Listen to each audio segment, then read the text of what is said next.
Test. Test. Test. Ja.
Test, test.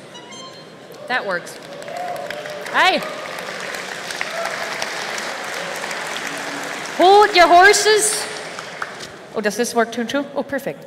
I have 2 microphones. 2 for the price of 1 voice. I'm afraid I have to tell you that we'll need a few more minutes to get the panel ready, about 10 to 15, before everyone's gathered, everyone's ready for your wonderful questions. I'd suggest we take this time that I just go over the rules for the questions real quick, because that means you can already kind of think about what you want to ask without us getting into any trouble about that. So for any of you who've been to panels before, it should be pretty obvious, but I'll go about it, just make sure we're all in the clear. When we ask the voice actors questions, be sure you don't ask anything about the show that hasn't been announced yet. They're not allowed to talk about it, it's in their contracts. They'll just have to shrug and say, So it wastes everybody's time. And even if you ask, pretty please, it's cute, but it doesn't work. Trust me. So I suggest please don't ask anything about spoilers that they're not allowed to talk about, nothing about leaks, anything of the sort that is not official to us as the fan public. Please don't ask, obviously, please don't ask about anything unsavory. Please keep it family friendly. Very important. So if you think like, oh, but my joke is hilarious. Sorry, no. Not like that, no. Again, we have to maintain certain rules, certain atmosphere, and there's a lot of good stuff you can ask without going into weird places. So let's avoid the weird places, let's avoid the spoilery places, and fandom stuff is a bit of a problem because they're actually not even allowed to engage with it on a deeper level. It's like if you ask, oh, you write for the show, have you read my fan fiction? If they did, they might actually be in trouble with the law if it turns out, oh, you plagiarized someone's stuff. So basically, fan stuff, keep it like as a basic concept, yes, like, oh yeah, do you like the fan art you get or something.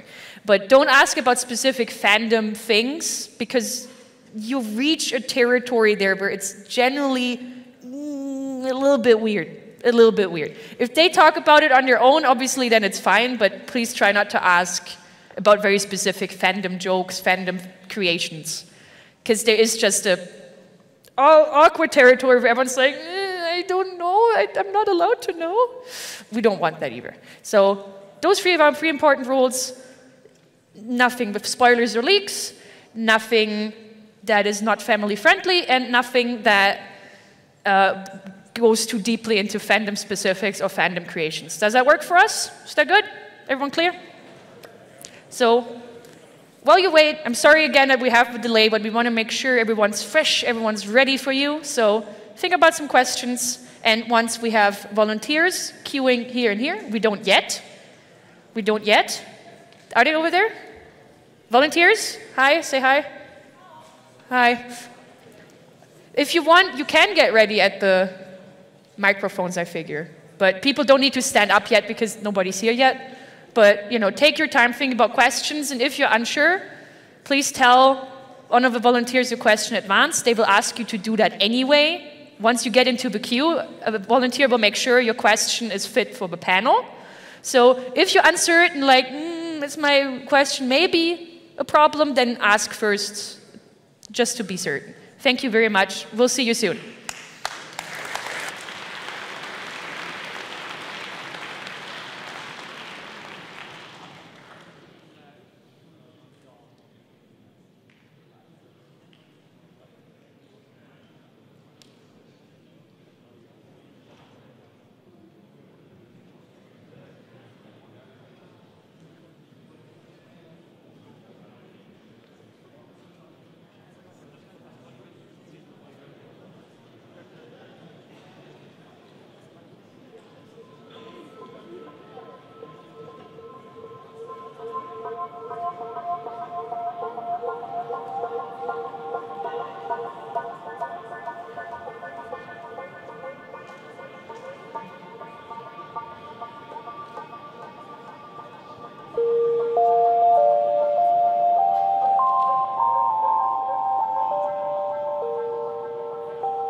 Hello.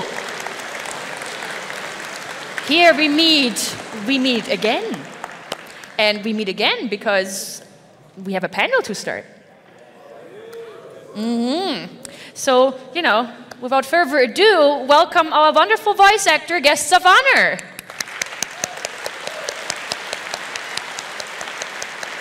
Kelly Sheridan, Ellie Ray, Claire Collette, Ian James Collette.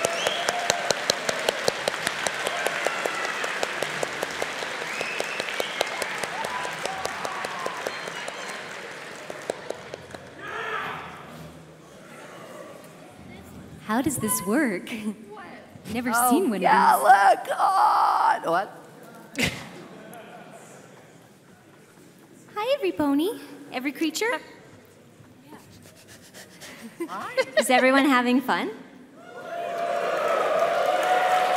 You can do better than that. Is everyone having fun?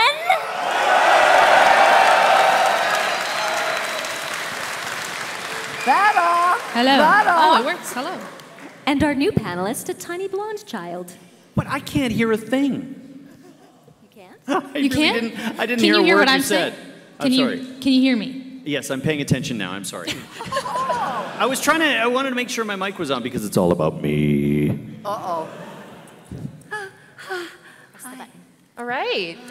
I hope you took the time that I earlier told you about the wonderful rules of a wonderful panel to think of wonderful questions. Did you? Yeah. Good. All right, do we have volunteers at the microphones? To make sure that we get all your questions in order. And while people queue, talk to the volunteers, tell them your question. When the volunteer proves it, you can stay in line and Hey, I have a question. your question asked soon. Good. I have a question. You can ask a first I have question. a question for the audience. Who here is from Germany? Hey! Who here are from not Germany? Half and half. That's like half. That's, yeah. Some of you put your hands up twice. I can tell. You guys I are think from so. Germany and not Germany at the same time. Well, right on the border. I was speaking English, so maybe that's the problem. I wonder if we have all the continents represented. That would be cool. I don't know how else to split that up. Okay, now who here is from the United Kingdom? Yeah. Quite a few. Where my Brits at? Brits. There you go. There you Yeah. go. All right. Italy. There's Italian. Italy. Let's just name all the countries in the world. Yeah. Yeah, lots of Italians. Anyone here from Asia? Like actually from Asia, not just living Japan. Anyone? Japan, China, Where? Korea. Yeah, we have somebody. I see pointing. Represent. Okay. One person up there. Excellent. Hello. Nice. And let's see, what about Africa? Anyone from Africa? Is there somebody from Africa? Do we see? What about North America? Yeah. Woo! Me too. Yeah, over there. All right. What about South America? South America. Anyone from South America? Woo! Yeah! This is truly Nice hat. international. Well, give yourselves an Bienvenidos. applause for being the most Go international us. audience ever. Multicultural. Oh, we forgot. A family of many countries. Yeah. We forgot a few. We forgot Antarctica. Any Antarcticans here? Any? You're no. That would have been so exciting if you're from. Yeah, Antarctica. that'd be right. amazing. Australia. Any And Aussies? Yeah. Australia. Australia? Nice. I'm so sorry we missed you. Oops. Crikey. Awesome. Did we name all the continents? I kind of forgot so. what we talked about. How many are there? I think we got them all. Did we? 17. Are there, did we miss any? So on that note, now that I got you all loosened up, who's first, right? I'll pick Or someone. left. I'll pick someone who's first. Okay. Okay. Go for it. Give We her. have two questions. wonderful Are they all lines. over here, the people that are What we'll lined do up? is we alternate. We alternate the lines. So we have first someone from this line, then from this line, and so on and so forth. So you have the honor of the first question. Hello. Thank you. Hello, and thank you so much. First of all, I'd like to point out that all of you right here, right now, are the highest level of celebrities possible to all of us. So, my question is, do you have any sort of connection with those characters that make you so famous? And if you do, how deep is that connection? That's a deep. Oh, that's a good one. Yeah, I have a real connection with Mist Main. I'm old.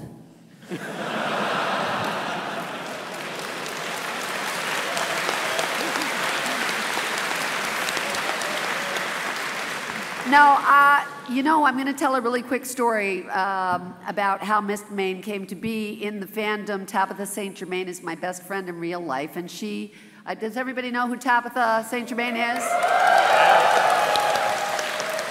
So she would come back from cons, pony cons, and have all kinds of gifts and all of this phenomenal. I was like, what is this? And she said, pony convention. I'm like, what? My Little Pony. I'm like, what? Because I'm not from Vancouver, I'm from Toronto. And then I ended up in Vancouver, and I said, I'm going to be on My Little Pony. Well, My Little Pony has beautiful little pony voices. You know, I've got kind of monster voices, you know what I mean? So I was like, oh, I've got to get on this show, I've got to get on this show. I ended up auditioning for several characters, getting on the show, and I was so excited because the only reason I knew about My Little Pony was through Tabitha and her character, and I started watching the show. And then when Mist Main was introduced, who introduced Mist Main to the fandom? My best friend said her favorite legend was Mist Main in Campfire Tales, and that's how I got into it. So yes, there is a connection. My best friend introduced me as her favorite legend, and she's pretty much my favorite legend, although she's not a pillar, but you know.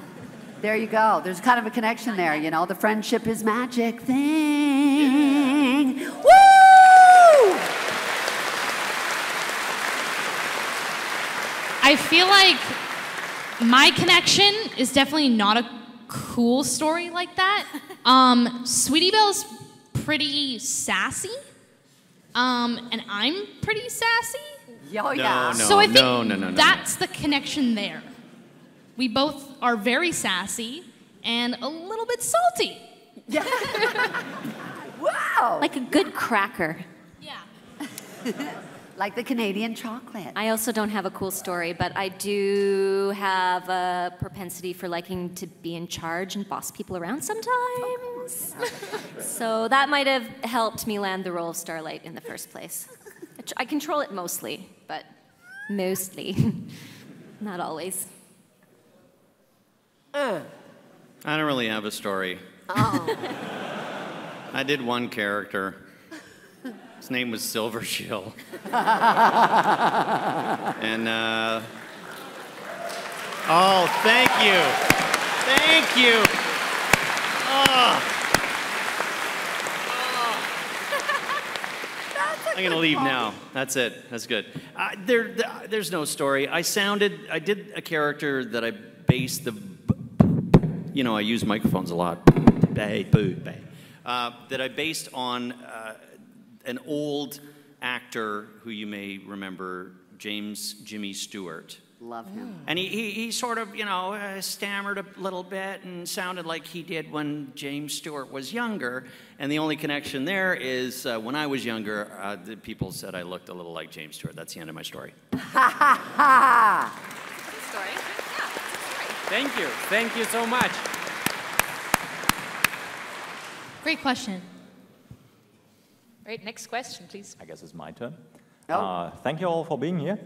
Thank you. My question is, if you had one voice actor of your choice, it doesn't need to be possible, who would you get on the show?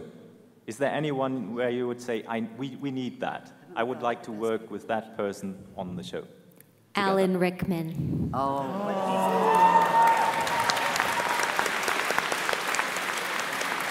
I mean, he's the best, right? He's the best. Or Benedict Cumberbatch, because he could just read the phone. He could read the phone book, and it'd be interesting. Yeah. Benedict, for but sure. maybe someone can clone Rickman one day, and he can come back and wow. be on the show. That's a hard question, because we've already got such great voice people on the show already. I kind of want to say Sarah Silverman. She's not really like a voice actor, but she's done voiceover stuff, so Wreck-It Ralph. I think What yeah. about, yeah. I think Bob's she has a really Burgers. cool voice, so I would pick her. Yeah. That's a hard one.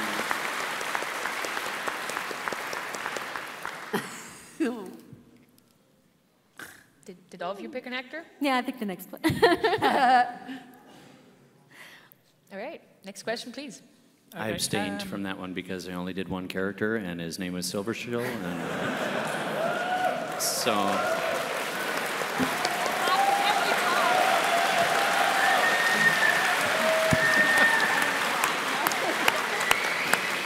I'm really liking this. This is good. Thank you. All right. Settle down over there.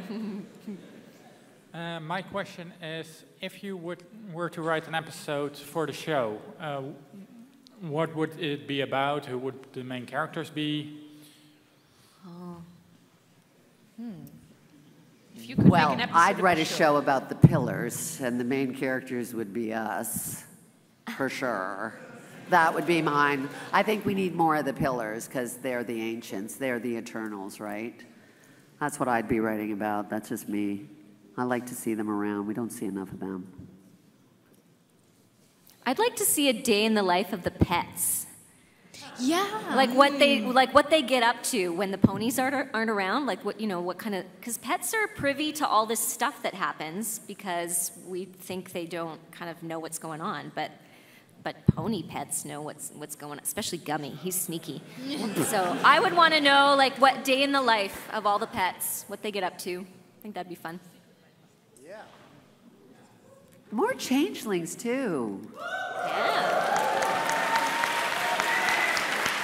Right? I don't know. I don't know what I would do, but I know that there would be a song involved, probably multiple. So that's my answer. Yeah. I'd go with her idea and then make each one have a song, even though they don't like speak. Yeah. Oh, Pets, perfect. changelings, and music. They just make sounds. Yes, that'd be awesome. I think I would write an episode that featured Silvershill.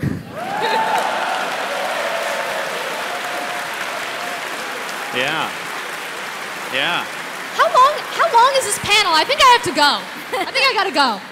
And it would feature Silvershill's secret life as a voice actor who did a lot of other super episodes and characters, but no one knew it because he, in the pony world he's Silvershill, but like when he goes in the studio, yeah, he's like a bunch of other people. So that would be my episode. Awesome. Let's do it. Yeah. Good. Sounds good to me. Great question. Your turn, please. Hello, Ms. Sheridan.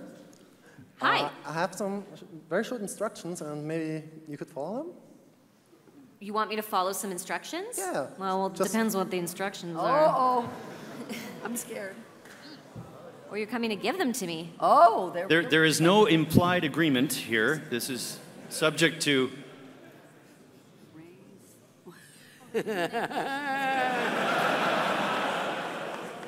I think it's okay, but we'll see what happens. All right. Normally I would say I'm not your monkey, but this kind of looks fun, so I'm going to do it. By Grabthar's hammer, by the sons of Warvan, you shall be avenged.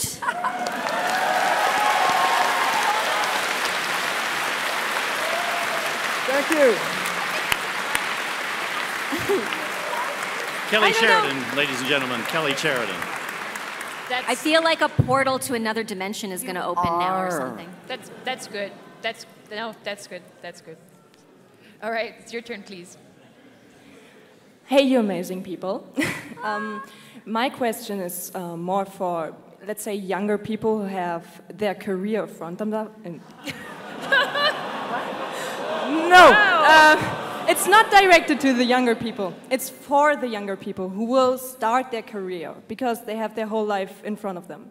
Like, no! You're making this worse. I think you're digging your hole deeper. I think you're digging your hole deeper. Maybe it's a translation dig thing. up. Wait. Dig up. No offense. Let's put it that way. if someone is interested in voice acting, like as a job, as a hobby, is there a certain path to follow to become one? Or is it just luck or connections? Is it fun? Is it studying acting? I have no idea. I'm wondering about it. Even if it means to voice only one character named Silver Shell. The only one.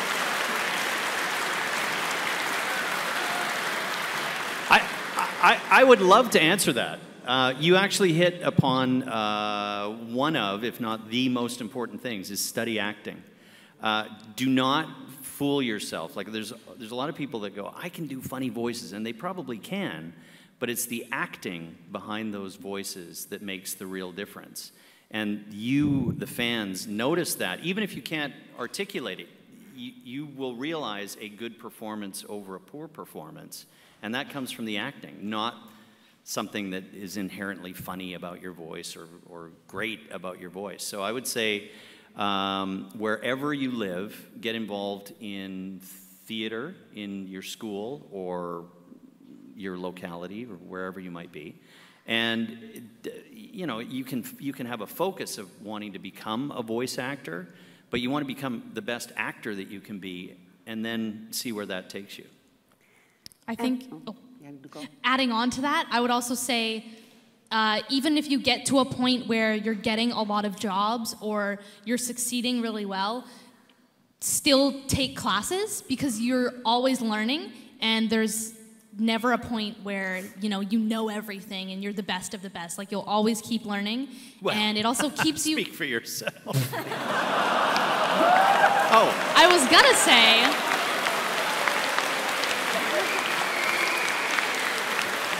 I was also gonna say that keeps you humble, which apparently some people don't get at this table. So I think you can tell who's taking classes and who's not. But yeah, keep taking classes. Keep taking classes. And, you know, I teach internationally all over the world voiceover. I go all over. That's sort of what I do for when I'm not voicing games or animation or whatever. And the funny thing about what everybody's saying is learn how to act is true. And I went to theater school, the University of Windsor, and I was told I would never voice because I have a raspy bottom end, I'm a mouth breather, I'm nasal, I'm wet, I'm all the things that are wrong technically with voicing. So they said, forget about ever doing voice work, and forget about ever doing film or TV, because you're too tall, you're too flat-chested, you're too masculine, you're too this, you're too that, you're too... I was all not the right things and too much of the wrong things. And almost 40 years later, the only thing I've ever done is voiceover, television and film and theater. So the thing about, if you've got a dream that is to storytell, which is what voiceover is, as is any other genre of storytelling, we long to sit around fires singing and dancing and sharing fable. That's what humanity longs for, but we don't do it anymore because we're all on our digital devices. We don't even communicate with one another. We don't even talk to one another in person. So there's a part of us that is longing to communicate with our world, to reach out and just share song and share stories. And that's what all humans want to do, is communicate, is to voice, is to sing, is to tell stories. You are all storytellers. Yes, you can open up your heart to it, but communication is the human connection. It's all within you, and nobody defines you but you. You are special. You are storytellers. Every single person here, if you want to be a voice actor, yes. Go and get training, and they'll tell you you're not good enough. Somebody will always tell you it's not enough. You decide if it's enough. Okay? So go out there, and I want to see you in studio soon. Thank you so much.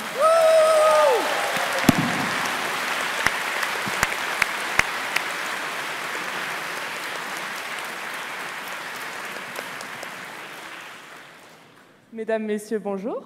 Greetings from France. Bonjour.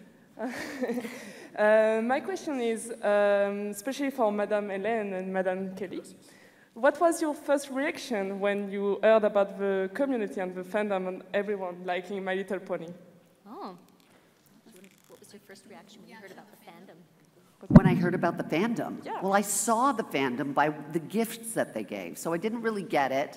I saw plushies, I saw pictures, I saw statues, I saw dry shampoo and body creams and jewelry and stuff that was so off the charts from...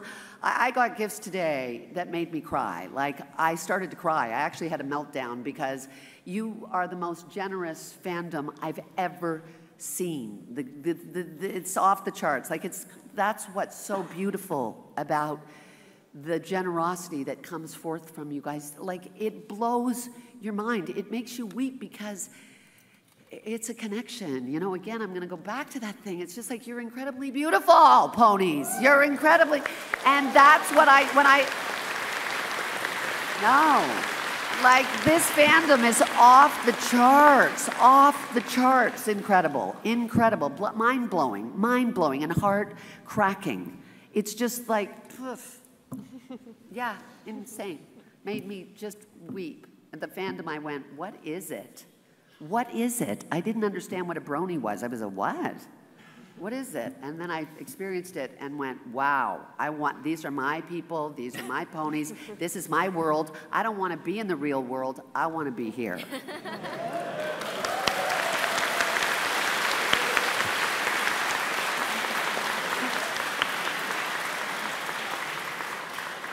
Well, how do I top that? Well, you feel the same way. Yeah, of course I feel the same way. It's, you know, it was nice. We all work in a sort of small community in Vancouver, so all of the ladies who were on the show, you know, we were working with them on other shows in town, and they started going to conventions, you know, after the first season started airing. And yeah, it was a lot of confusion at first because it's not something we'd ever heard of, and it was this completely unexpected thing that seemed to just come out of nowhere really quickly. But yeah, it's amazing, and now I'm a big advocate of you guys. Every time I talk about the fandom to somebody and I get that initial skeptical reaction, I get up on my soapbox and I start talking about how generous the fandom is and how inclusive you are and all the rest of it. So you should hear me tear a strip off some people sometimes who don't get it. And I've made some converts, so yeah, it's cool. I think it's a fantastic community that you've all built. And it keeps getting stronger.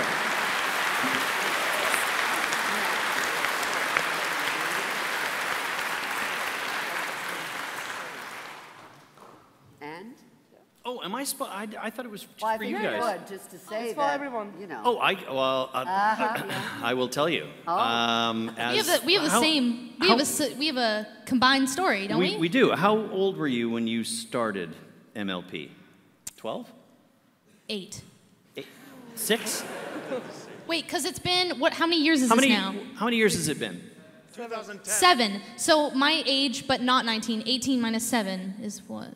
Well, anyway, Oh, 11 or 12. okay. 11. So, she gets invited to a fan convention. And her mom and I went, okay, we've heard about fan conventions because I've been around for a while. But then we went, wait a minute, hold on, there's not a bunch of little kids coming to the fan convention? It's a bunch of adults? And they're called what? So, bronies. You know, I'm sure you have all had the same reaction at one point or another. You know, yes, I'm a fully grown person who's a fan of My Little Pony. What? So we were a little protective because it's our little girl, even though, I mean, she was never really a little girl. Just look at her. So we were very cautious, and we went to Seattle, and we were surrounded by a bunch of guys that looked just like you. And we were going, whoa, do we need to, you know, be worried here, or what's going on? And then, in a very, very, very short period of time, we realized, oh my goodness, you are so warm-hearted and sincere as a group. Respectful and yeah, nice. and all of that just melted away. It was like, you know, I mean, there's always going to be one or two people who are a little odd, but you guys as a whole are just like wonderful. So we just immediately went, oh, I get it now. Friendship is magic. Yeah. And that was it.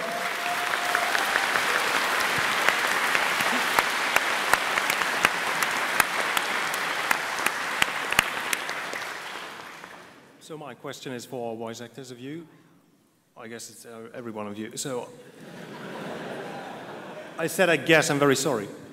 So I know that voice acting or the acting is a very repetitive thing to do because you'd never get your line in the first try. And there are sometimes sessions where you don't get what the others want that you say or how you say it, and then you're exhausted, the day is over, and then you go home. What are you doing to relieve yourself from the stress and the failure that you had to get ready for the next day and be fresh for the next voice acting stuff? I'm sorry, I'm lacking of words. So if you have stress and failed, how do you push yourself up? How do you bounce back, yeah? Well, go for it. You know, storytelling is teamwork, right? And if anyone here, I'm going to use an analogy of a sport, let's say soccer or football or something, we're in the United Kingdom. And, you know, you don't always get the ball. You don't always score. Sometimes you don't even get on the field because you have an injury or whatever. And the game may not go well for you, but when your teammates score, you go, yeah, because the team is winning.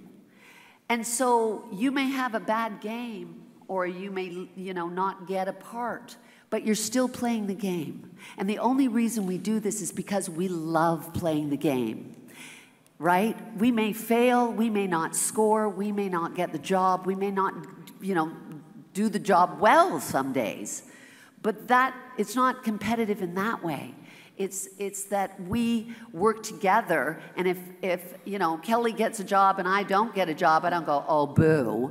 I go, yay! That means that the team is thriving. It means we're winning. It means that the human connection storytelling is winning. So you don't ever really get, you know, you don't walk out and go, whoa. And if you do, you're doing it for the wrong reasons, I think, you know? You just count on your teammates, and you always go, I'm going to get another game. I'm going to get another audition. I'm going to score that audition, you know? And you just look at it as teamwork. And it works, I think. Yeah, I think a lot of us, well, I don't know, me personally, I really like, I was going to say I really like failure because it makes you, like, get more motivated. And personally, when I watch, like, a movie or even go to a session or watch someone creating something that has to do with filmmaking or voice acting or acting on screen, and I see things and I'm like, this is really bad, or this is really good. And then I think to myself, I can do better, or I think I want to do that. So I think that irk to keep creating and keep going is like really strong with a lot of actors because, yeah, we fail a lot.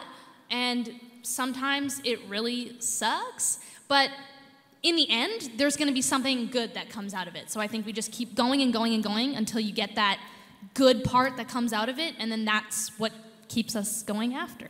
And the scenario that you described of going to work and feeling like you missed the mark, maybe, and stress and being angry with yourself or whatever, I think it's not unrealistic to suggest that when we're recording cartoons, the right group of actors and directors remembers that we're making cartoons. So rarely is there a time where someone really feels beaten up and smacked around and depressed after a session. It really is mostly like a party. Mm-hmm. It's fun. And the good directors and the good producers know that that atmosphere needs to be like that. Even if you're doing something, a dramatic cartoon, it should be fun. So, I mean, I don't think I can count on one hand how many times I've gone home after a difficult day in the studio and be sort of bummed or crushed or unsatisfied. It's usually fun. And that's not, I don't think I'm painting too much of a rosy, like, oh yeah, it's always great. No, the sessions are great. The auditions overall, are sometimes. It is pretty good. sad. Yeah, but the other actors describe something that is really real, and that is not getting a job. That will make you feel a little bummed. But once you're in there, in the studio, I'd say 80–90% of the time, it's just a blast. Even if you had a hard time like nailing a line or I didn't quite do that right. It's a challenge. Yeah. You come back to it at the end of the day and then you get it and it's fine. So and this business is 95% rejection. You don't get every audition. You know, a good working actor gets 1 out of 10 auditions, right? That's the norm. Failure is the job. It's that that's how when you get a you gig, don't it's get a, the it's job a you're perk. working. It's like, oh, bonus. Your work is to get the job, and all of that 95% of the time is to get that job. Kelly has statistics, don't you? I do. I keep track on my phone. I'm kind of anal retentive, so I keep track on my phone of all the auditions, the amount of auditions I go on, and what type of things they are, like, you know, anyways. And so I keep track of how many callbacks I get, and I keep track of how many parts I land. Because it's hard as an actor, you get in your head sometimes, like, oh, I haven't landed the last 5, 10, 20, whatever auditions that I went on, then it gets in your head, then you start to think you're bad. And so if I have numbers in front of me that say, oh, you're still getting this many % of how many auditions you're going on, I can look at it and go, oh, no, I am consistent, or I'm actually growing.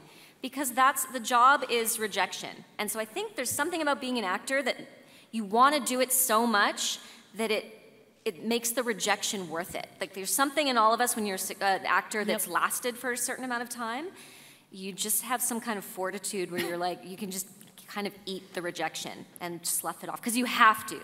Otherwise, you just don't make it. You end up doing something else. So the moral of the story is numbers make you happy. Yeah. Oh, and I drink tequila. That helps. Me as too. well.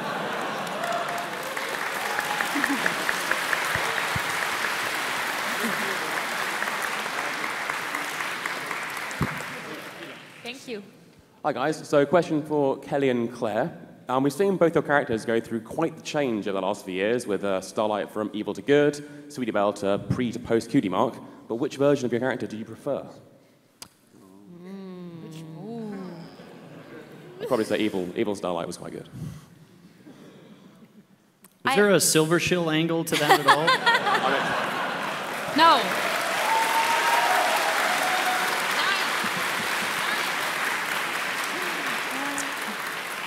He's gone through some stuff, Silver Shill. He's really grown as a character.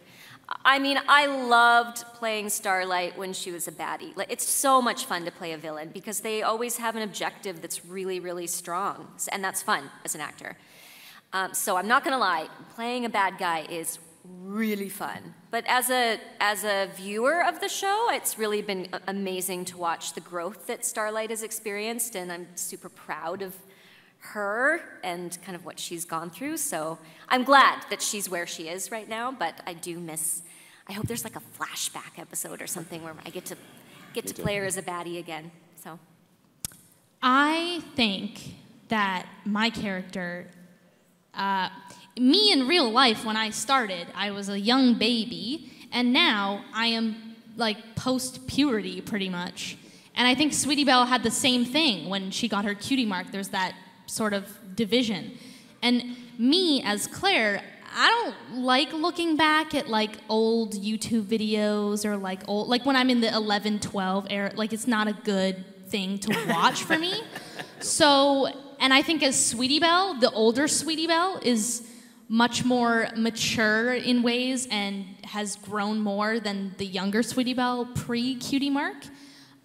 So I would say that post-Cutie Mark Sweetie Belle is probably my favorite to both play and to watch. Yeah. Thank you. Yeah. Thank you.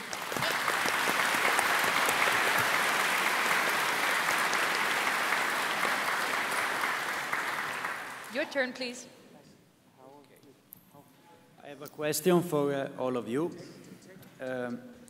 What is the Disney character for you would have or would you like to voice? Disney? What Disney character would we like to voice? Yes. Yeah. One that already exists? Yeah. Oh. Ian? Oh. So many. Disney. Oh. So many choice. Yeah, going through my Rolodex. Any Disney? Any Disney? Any. Villain, good, princess, whatever. I should be a princess. That I have to really think about all the characters. I know. That are. I have an a option. list of 100 in my head already. Scar would be pretty fun. I'd like to do. Ursula would be fun. All the villains, they have the most fun. Can you tell I like playing villains? Mowgli. Cruella de Vil would be really cool. I also kind of want to be brave. What?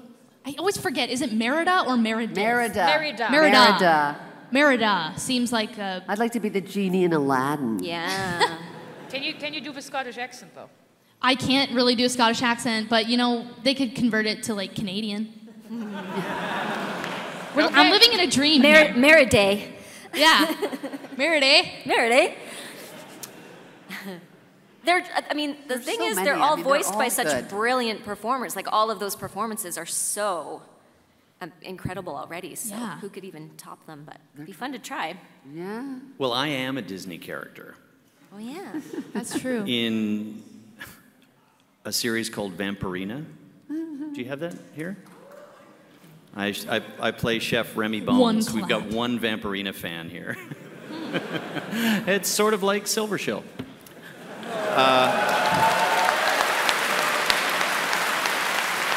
But I have a serious answer to that, but it's multiple. I would like to be a voice in the Disneyland park.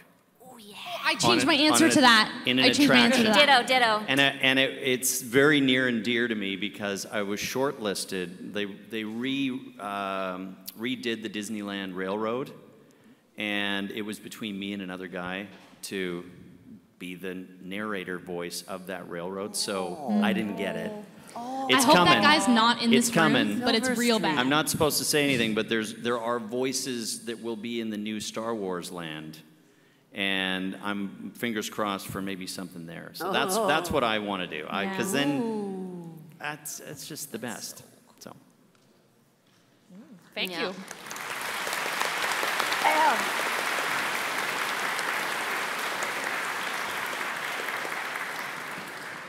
Yes, first, don't worry about your voices in your future, Mr. Collett, because when you wish upon a star, your wish will come true.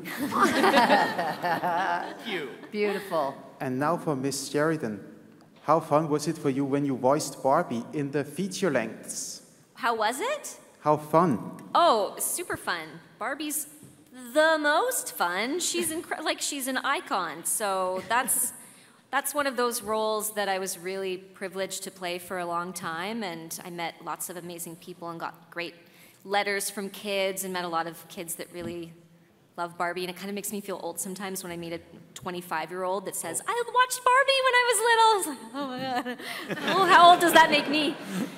But she's incredible, and I really liked what they did with her in those films.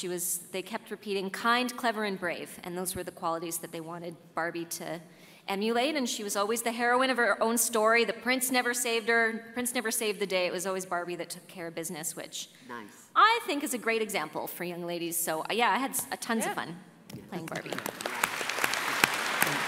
And one more thing. And now for Miss Collett. Do you remember the famous old movies, the Free Willy trilogy? Do we remember Free Willy? Free Willy, the best movie. Of course, right?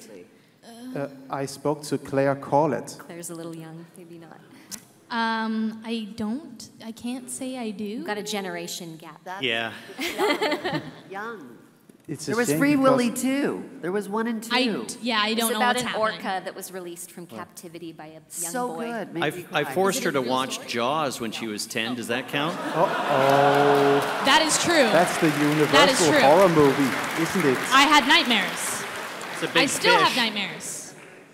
That's not okay. He also made me and watch Miss- Alien, Yes. which didn't go over well. Yeah. Oh, and Miss Alien. Ellie Ray. Oh, and Miss Ellie Ray, you said you wanted to meet me. Where do we meet? Say that. Where are we meeting? Wherever Right you want, here. baby. Whoa. Where are we meeting? What is this, After Love Connection this, now? Out in the lobby. Oh, out the lobby. Okay, yeah, you know, thanks. You, me, in the lobby. And believe in your dreams. Believe in your dreams. Thank you. Love you! All right, it's your turn, please. So my question goes to Claire. Close to the microphone. Loud and clear. That's okay. My question goes to Claire. Could you sing one song from the show for us? Could I sing a song from the show? For us, yeah. Oh, boy. What's the shortest song in the show? A small bit is enough. A small bit Okay, is the enough. most recent song that came out was what? The which one?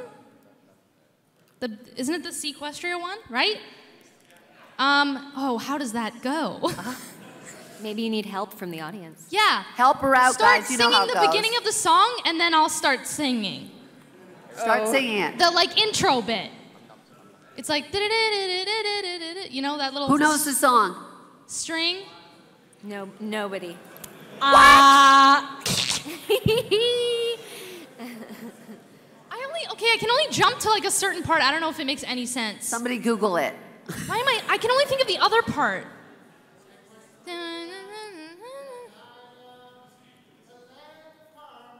Yeah. Oh, that's a different one. That's a different one. I'm not thinking of that one. But the other one is like... That was beautiful, though. That was very good. I love you. I think that was gorgeous. I literally can't remember.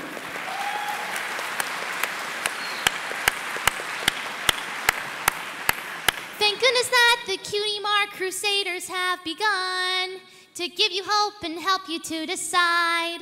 I think that's part of it. Yeah, very good. Woo! Fantastic.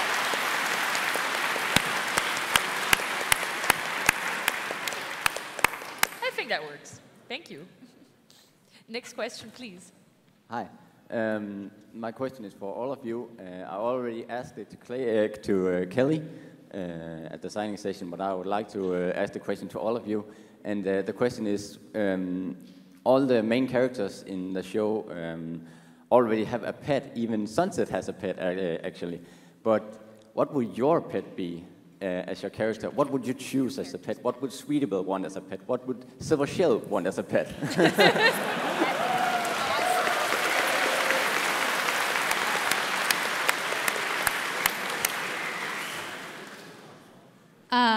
Well, I think I already share a pet with Rarity, which is Opal, right? The little cat? Yeah.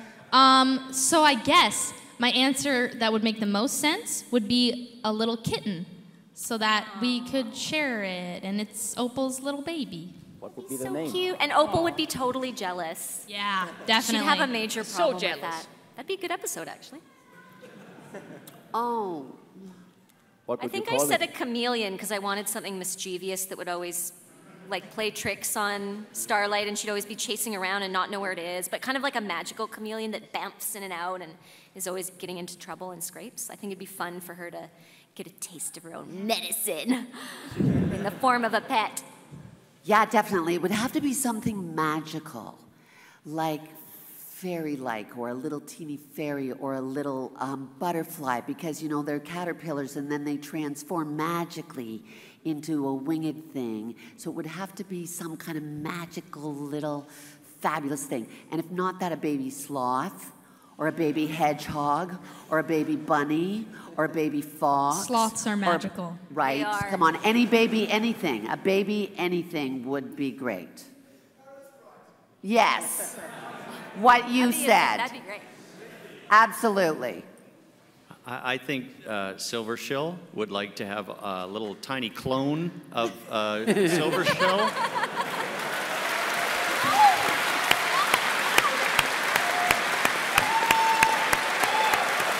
I think you just want a little pet of yourself. Yeah, because then they probably need like a voice that's pretty similar to Silver Shell, and you know, it's a good idea. Was it you that said Trixie should be Starlight's pet? Good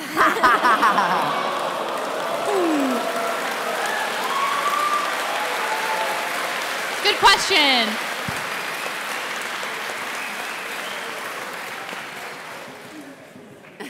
See, naughty, mischievous, gets into Yes. trouble, gives Yeah. her a taste of her own medicine. It's all the same stuff. So one of the things of being a voice actor is that people often ask you to do impressions, as Claire showed like a few minutes ago. But one of the fun things I would like to hear is how would it be if you did an impression of each other's characters? Oh. Oh, come on! Wow.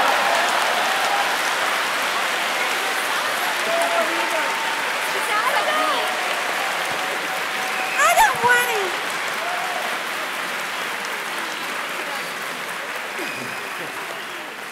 It's really hard. Okay, I got one with no help at all. Welcome to our little village. Pretty good.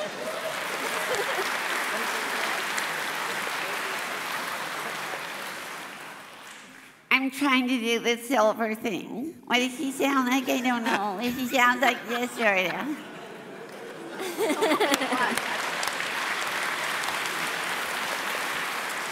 That means I have to do yours? Good luck with Oh my goodness, I'd have to dig deep. Yeah, I have to like source some low like resonance. I don't even know.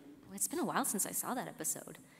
But I'm assuming she's sort of did she sound like this? I actually can't remember. There's a young one and there's an old one. Because she gives away all of her beauty. Can you give me a line and I'll see what I can do. There's going to be no matching this. She says, "I'm afraid I can't let you do that" when she's young. I'm afraid I can't let you do that. Is that what she sounds like? Yeah. I don't know. And then the I have older, no idea. right? That We was tried our good. best. And then the older Miss Maine, She sounds a little bit like this. The older Miss Maine sounds like this. That's definitely a stretch. It's hard even for me. The old. Yes! Yeah! The old Miss Maine sounds like this. Yeah.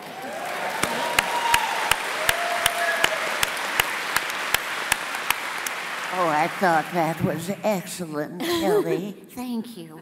Great question. Thank you all so one. much. Have a wonderful time. That was like a day at work. Thanks. It was just a little bit like it. Some of the best character voices are bad impressions of other people. Yeah.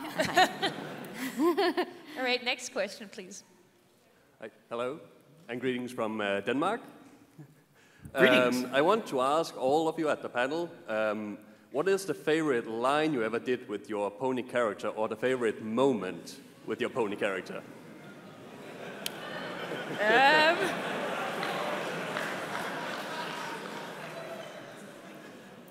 Mine is easy. But you have to keep talking. Can you ask me that question again? All right. The question is... Quiet!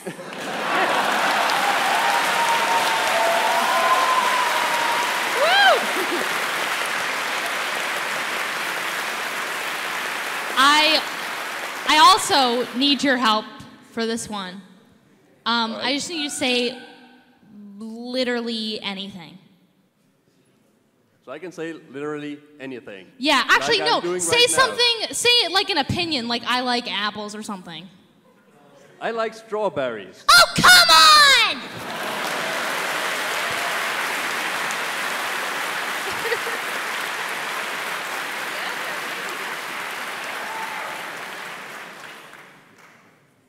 Did everybody see the Change a Changeling, that episode? Yeah. I played a character in that who looks like me, actually. She has glasses, she's got a necklace, she ran the sort of self-help relaxing thing, the same thing. And she, remember when she lost it at the end and she screamed, she just went, "It's over!" Remember that? She was all zen. She was also like, "Hey everybody, this is Barry. It's over!" It's kind of like what I sound like all the time. Do you remember? There was this episode with the Flim Flam brothers. And there was this Next like, question, please. And there was this other guy that worked with him. Get this, his name was Silvershell.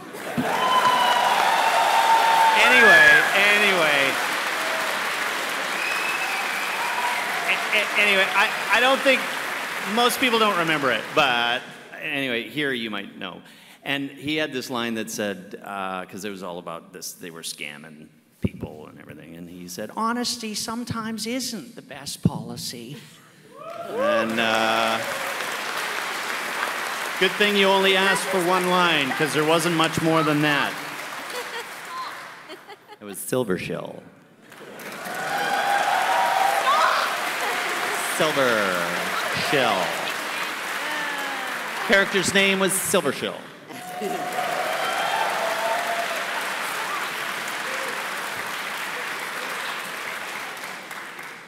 Thank you. Good question. You're welcome. Hi. Claire, please don't Hello. die. Yeah, I have the misfortune of being one question too late because that guy just stole mine. Oh no! So Can I you think of have one? slightly modified mine. It's not the favorite line, but what is the favorite part of your character's development that, like, something that is really memorable or that you remember really strongly about? No! Oh my gosh. I think his favorite part is the part where he shields himself. Yeah, a lot of shielding. So, you remember the Flim Flam brothers, right? And they were scamming people. I'm just gonna wait till he's done. No, that's that's it. Welcome I'm not to the answering this reasonable question, zone. but I want to. I think I love when Starlight starts making her own friends, you know, apart from the main six, when she befriends Maud and Trixie. And reunites with Sunburst. Like, all of those connections are really fun for me and totally unexpected. They're not the people that, or not the ponies that Twilight would have chosen for her, but they're so perfectly matched to be her friends, so that was really fun. All of those episodes were really fun to do. Yeah, and for me, it's just sort of like Mistmane gives her beauty away because, you know, it's not about what you look like. It's about what your heart is. And I think it was such a strong, poignant thing in that character's storyline that she was the most beautiful, she was the strongest magician, and she gave it all away, her beauty, because Sable Spirit was so jealous of her beauty and her magic, and she just said, you know what? Everybody can be beautiful. Look at, boom, poof. She gave it, poof. That's, like, I think my favorite thing, because I think we are all beautiful, and it's not about what you look like on the outside, any of that, you know?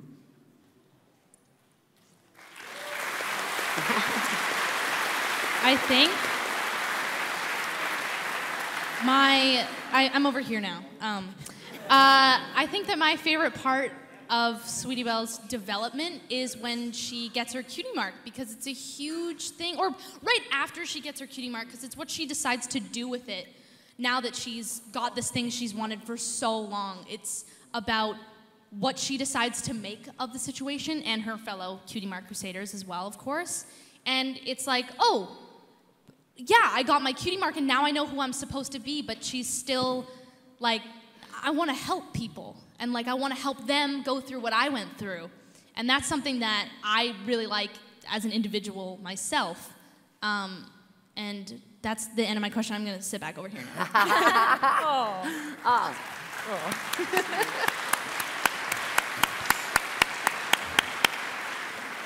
It was nice to have company while it lasted. You're so far away. Next question, please. So, hi there. I have a question for Ian. To my shame, today I found out you voiced one of the favorite Saiyans, Goku. Do you remember any particular funny or memorable lines from recording? Yes. That doesn't include 5 minutes screaming. Thank you. Thank you, because that is precisely the reason I ceased doing the role of Goku. There was far too much screaming.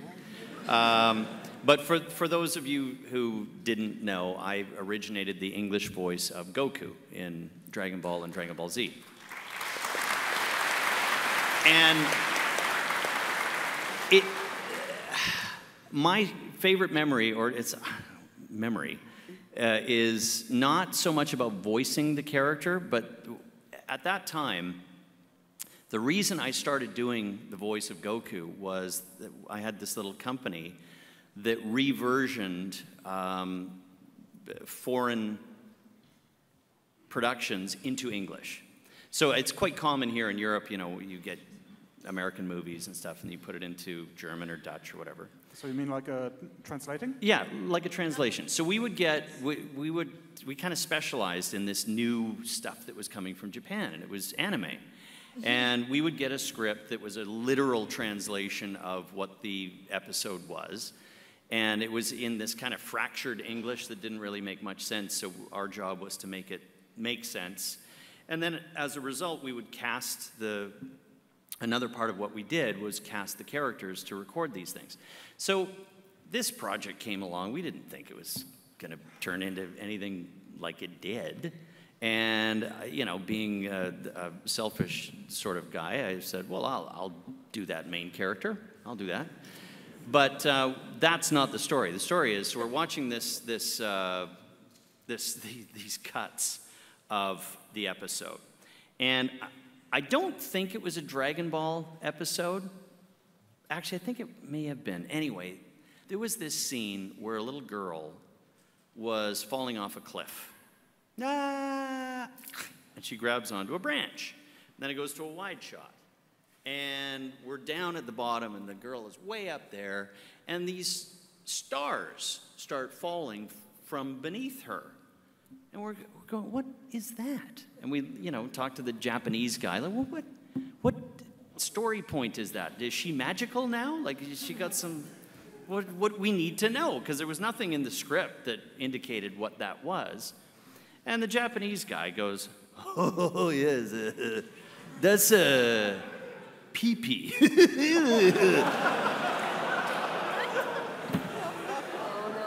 What? Well, what do we do with that? Oh, it's very funny. No, it's not that funny. So we had to cut that out. And then, you know, this was the challenge of those reversioning those episodes. You had to kind of make sense of things that didn't make any sense. So anyway, that's my funny anime story. Thank you so much for the insight.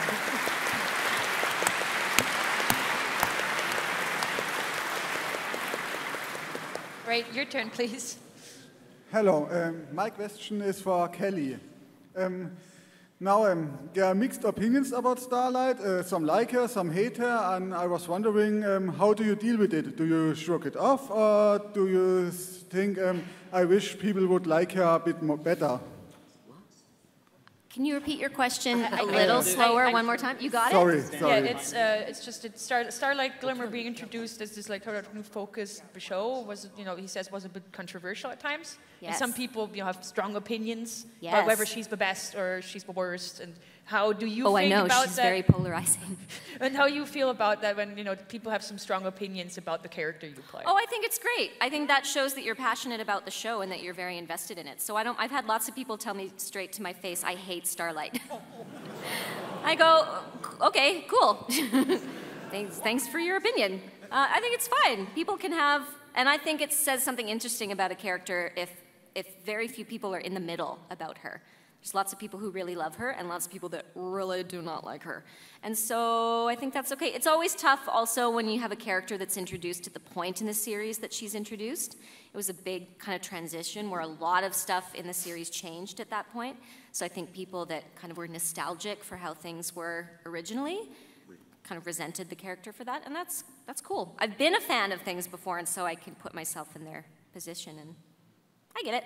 It's no big whoop. Yeah. Thank you. Thanks.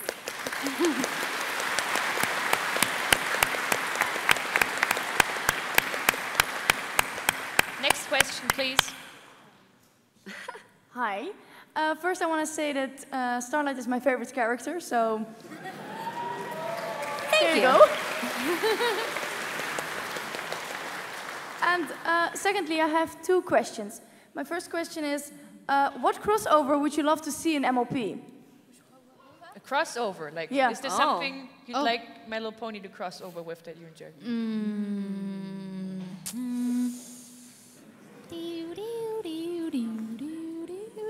Jeopardy. Yeah. No, I'm trying to think of something completely opposite. Yeah. Like, yeah. Game of Thrones. Ooh. Game of Thrones. I'd like, I don't know, like this, like Family Guy, or something totally opposite. I think would be really funny. I don't know how they would animate them into the respective ways of their animation, but What are all these ponies doing here? yeah. I don't know. There have been some kind of subtle homages, anyway, not necessarily Yeah. crossovers, already in the show that have been really funny. Bob's Burgers did something about ponies. did. It was Yeah, they There's a lot. BoJack Deadpool Horseman. 2 had a reference. It's awesome. Yeah. Oh. I'm a big fan of like British period dramas, so it'd be fun to see like a My Little Pony Downton Abbey. Yeah, Downton Abbey. Who'd be upstairs and who would be Doctor downstairs? Who's again. Yeah, exactly. Yeah. A million. We got a million Mrs. ideas. Cake involved, the cooking. That's great. And you had a part 2? Yeah, I have a second question. In season 8, episode Granny's Gone Wild, that stallion that helped with the balloons, with the air balloons, sorry, was he canon or was it an animation error, even though it was like 3 seconds? Which? I What don't happened actually again? really Something know. happened The with fr- The balloons? question is from a friend of mine, so he can explain it.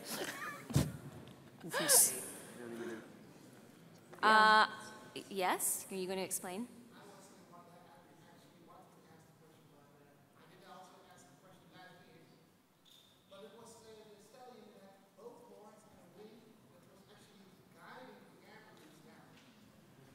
Oh. Guiding the air balloons down. It was totally canon. I actually don't know. We're on the other side of it. You'd have to ask the storyboard artists and the animators. People, yeah, animators. That's kind of the fun things about animation. Sometimes there's so many moving parts that things slip under the cracks. Yeah. So sometimes those accidents become some of the greatest parts of the show. Derpy. To keep you wondering.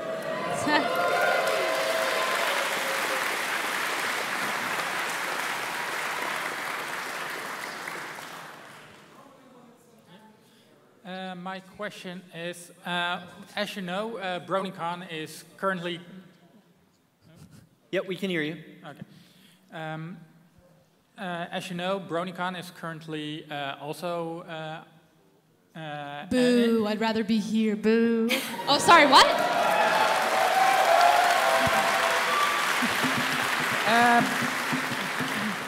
Well, I know people from the BronyCon staff. I'm going to tattle on you. No, please don't. But that got me thinking. There are many Brony conventions all over the world. Which countries would you like to visit? Oh, all of them. Am I allowed to announce? I better not. Oh. Asia? I want to say in general because I'm not sure where there is a convention. Japan there. PonyCon. Yeah, Japan would be Australia. great. I would love to go to Australia. Have not been. Hawaii. Is that one? Antarctica again. Yes. Yeah. Me and the penguins. And also is Manchester Oh, it's excellent. Con still a thing? Yeah. I don't know what their title Griffith is, Isles. but I'd love to go there. Yeah. Tweet them. See Manchester Cathedral. Oh, yeah, yeah. Bring me there. All of them. We love Russia, doing this. So. Yeah, honestly, Scotland, Anywhere. Dallas, Texas. There's so many.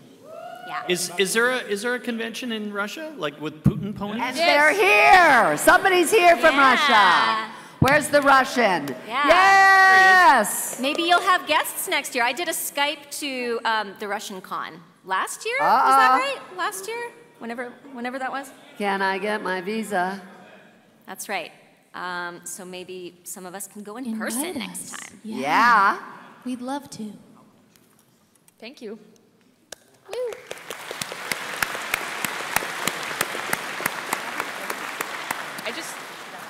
I just have a quick question, because since the panel started late, how much more time do we have for the panel? Can someone tell me that?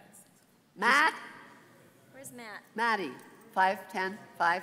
3 more questions each side. Okay. So we got 2 over Three there. more, That's good. is that what you mean, 3 more questions? Yeah. Okay, we're going to do speed round. Three Speed more. round Yeah. questions. How about everybody stay that is up now, and we'll just We're gonna go go fast. through them Okay. rapidly We're gonna go fast. I like that idea. I think nobody has your queue anymore, but we need to make sure that your questions are a little bit snappy. no Is that new- okay? And we might Can not is that all an- answer is that all every right with question. people? Yeah.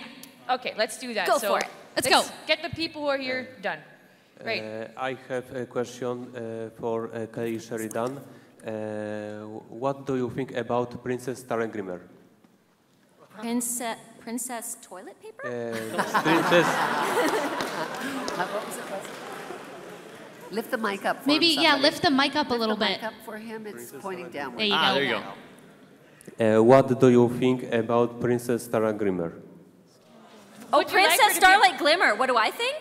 Yeah. I think she's far from being a princess at this point. I think she's got a lot of growing to do before she becomes a princess. You'll have to ask Mitch Larson. and see what he says. Next question. Next. Thank you. All right, I've wanted to ask you all, what do you consider the biggest success in your life? The biggest what? Biggest success in our life. Like, I know. I performed, thanks to you guys, I performed at Second City in Chicago when I went to Winnie City PonyCon. And it's a dream of mine to like do improv, and I do it, but I never did it to that extent. So we just went to a show, and then they asked us who we were. I think it was me, him, Gabe, or Black Griffin, and GM Barrow, and Rebecca Shoykit, and we all went and performed, and it was insane. And we did it like 1 a.m., and that is the best thing that has probably ever happened to me. Wow. That's a good answer.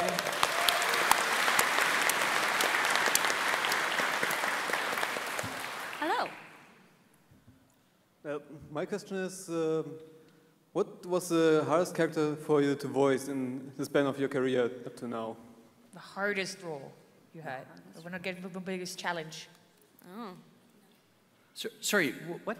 The hardest role? to do. Most Hardest role? Goku. All that yelling, huh? It's always the ones you have to scream for, yeah. Yeah, Always yelling. those ones. Any Physically Ubisoft hard. game is a killer. Yeah. Next. Next. You. Is there any character on the show that you would like to try? Like, oh my god, I would love to try to play Silver Shield.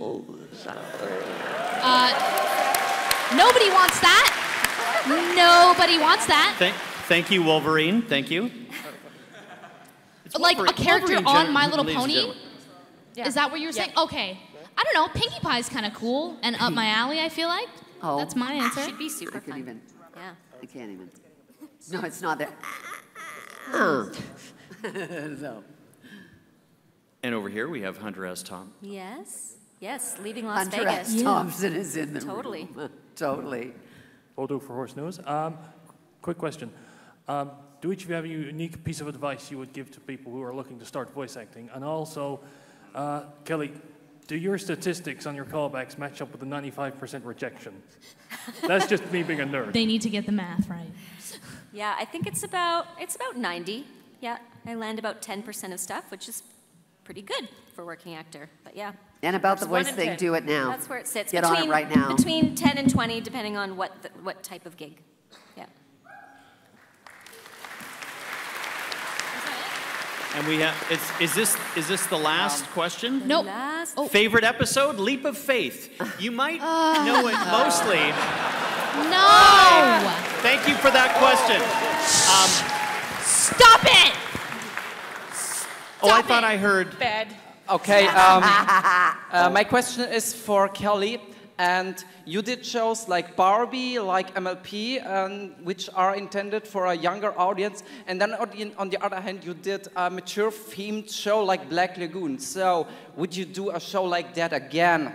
Oh yeah, of course. It's so fun to swear. That's the best. We don't get to do that at work I agree. very often. Don't do it now. Swearing happens off the mic, but it does happen in records. Also, as an actor, you take whatever gig they give you. So I'm happy to do all of it. It's always fun to go into work. So yeah, I'll do more adult-themed content. Within reason. Thank you. Is that it? Yeah. Wow.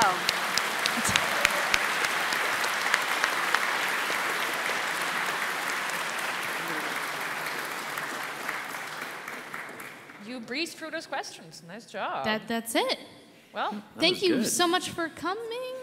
Thanks, guys. Excellent and- questions, and follow your dreams, and go watch Leap of Faith again.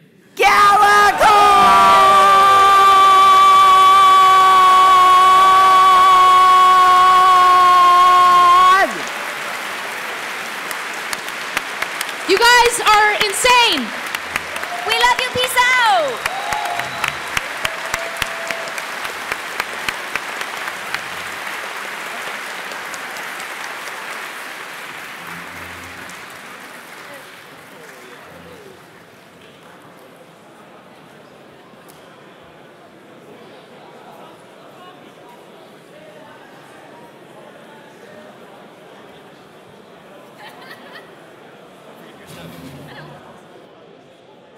Oh, I gotta pee so bad. I have.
Right. So what I want to, there's a couple of things I want to go through on this, or take people through. So first of all, a quick introduction.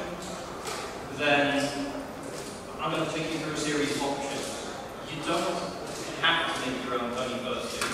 Now don't worry, I'm going to take you through the process I've been using to make a fursuit. But I want to present a couple of other options you can go with that isn't as intensive for creating a fursuit. And choosing a character as well is something you need to consider up front. And if you're coming to this completely new, there's certain things that you need to think about before running out and just getting started. And then something I very rarely see in presentations is a few hints and tips on actually fursuiting on the day. Because there's nothing like turning up to your first fursuiting and not knowing what to do, really. So hopefully this will help out also. Alright, so quick introduction. Hello, my name is Phil. And I'm a pony fursuiter. So, up there is the last 2 years, Spitfire, or Yellow Pony, as everyone called it. And last year, Princess Luna. And this year, Seventh Head of Tempest. So I've been doing this for 3 years now. Before that, I was helping out other people doing fursuiting and decided, this looks like fun, it looks easy, I can do this. It's not easy, it's fun, but it can also kill you if you're not careful. So, on to the first option. You can actually go out and buy your own fursuit. You don't have to make one. And so I did a quick troll of eBay to see what I could find. I was actually surprised at what you can find. So coming in at rather cheap ends, now I know everyone's kind of going, oh, that looks terrible. That's actually not bad considering the price. £170 for that. I guess it's a Chinese knockoff, but that's not terrible. Then you've got something that I'm assuming someone's made and is wanting to sell off, that looks fairly decent, for £270, and that's not bad. And then here, we've got wishful thinking. They tried. Yeah. And that was just 5 minutes looking around, so there are options. But if you decide to go down this route, there are some pros. If you're short on time and you just want something to cosplay as, yeah, you can get it quick. I mean, assuming it's not coming from China, then you've got to wait for China delivery. Fairly cheap, as you can see here. Now the cons with this though are, will not be fitted to suit you. If it's coming from China, you'll need to order the XXXXL anyway, because they're a lot smaller in China. Questionable quality. Certainly with the Chinese stuff, a couple of friends have bought stuff over from China, and what they get is not what's in the pictures that are shown. So, possibly not the best option. Unfortunately, it's that's one of the options. Quite cheap though. Second option is commission your own fursuits. Now, there are a number of people here that are fursuiting today that do actually take commissions. But with a fursuit, for a good fursuit, you're looking at 500 minimum, easily over into £1,500.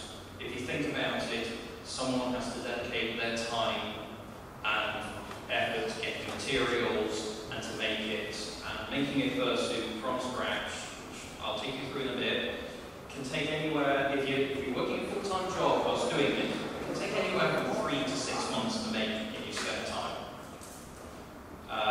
So having someone do it full time can take maybe a week or 2 weeks. So 500 to £1.5 grand is not unreasonable. Now, so pros with it, it'll be fitted to suit you because they'll ask for measurements. So as long as you don't go wrong with the tape measure, measuring yourself, you can get a decent fursuit out of it. Decent quality level because they will want to guarantee future work, and they do that by making sure clients are happy. However, potentially a long waiting time, especially if there's a commission queue, and can get quite expensive. For balance, the fursuits I make cost between the materials, just materials and expendables, looking at around £300 to £400. So, apologies, I am English, so I will be using pounds mostly on this kind of stuff. So, now to move on to the actual reason that I hope you're all here, making your own fursuit. So, the most important thing to remember when making your own fursuit is there is more than one way to make your own fursuit. Today, this afternoon, there is a fursuiting walk later on. You will see there is a lot of variance in style, and if you look closely, the ways they've gone about creating the fursuit in the first place. I'm going to take you through the method I have learned from other people, and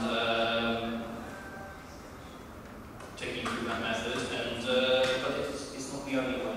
You may think of a different way that may be better for you with what you have available. So there's more than one way to get around this, and hopefully from this, I hope you'll be able to take away and think creatively about how you can achieve the results you want. So first off, before you go out and buy all sorts of materials to go and make your fursuit, you need to decide, you need to think about what character you want to cosplay. Now, if you're coming into this fresh, like I did a couple of years ago, I went in there and immediately thought, I want to be Luna. I want to cosplay Luna. Didn't work out that way in the end. I did Spitfire the first year, and I learned a great deal doing that, so that when I did Luna the second year, I did a lot better job. Because Spitfire now lives on the skip somewhere. It didn't hold up too well. But there are other aspects that led me to doing Spitfire in the end, which I'm going to take you through in a moment. Now, the one great advantage about My Little Pony is you have a lot of choice. You can be pretty much anything. And in fact, we have a Sphinx running around today, which I hope some of you have seen. So you've got a lot of choice. And what you'll notice straight off is there's also potentially a lot of very similar coloured ponies. So up there you've got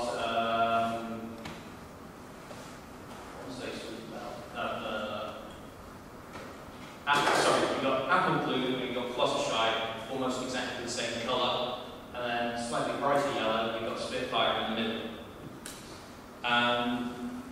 Thinking straight off, first thing you need to think about is have a few characters in mind. Don't pick one, pick a few that you want to choose, that you might want to cosplay as, and then start looking at the fur. Always buy the fur before you buy anything else, and you'll end up spending a lot of time looking around trying to find the right colour and the right quality. You don't want to cheapskate on fur generally, because it's something with fursuiting, it gets manky. So you don't want cheap stuff. The fur for Tempest this year,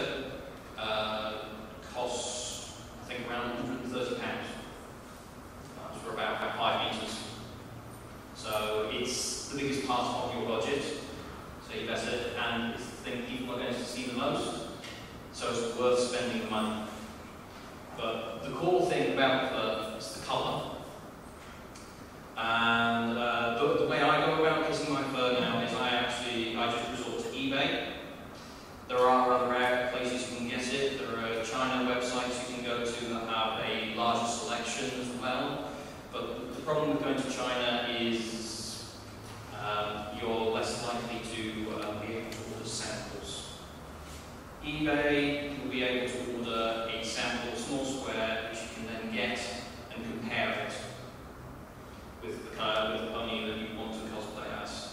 I also recommend not relying on comparing the fur in your hand versus a screenshot you put on the screen.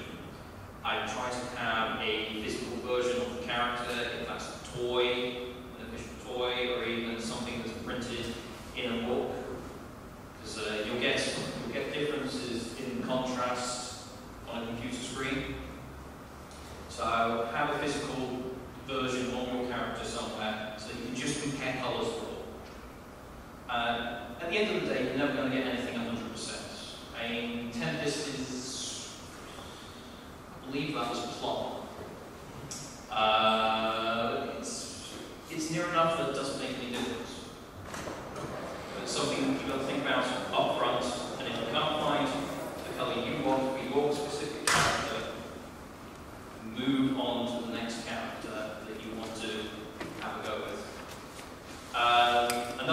Another thing you should consider is what other characters have been seen at conventions recently. It's always good to try and go with something that people haven't seen.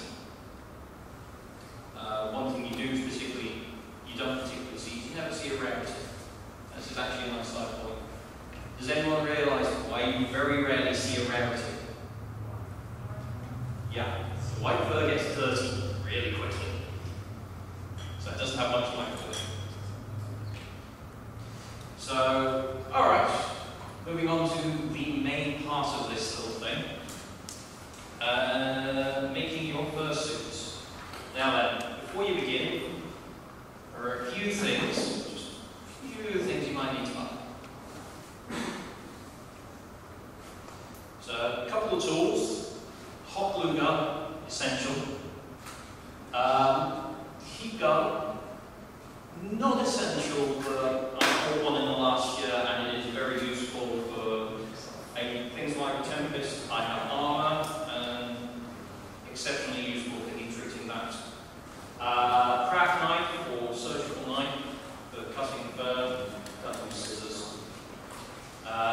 Sewing needles, obviously, and a cutting board to cut things against.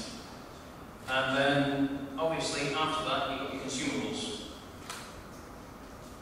So, yeah, glue sticks, thread, upholstery foam, floor foam, fur, toy stuffing, paper, duct tape, disposable coverall.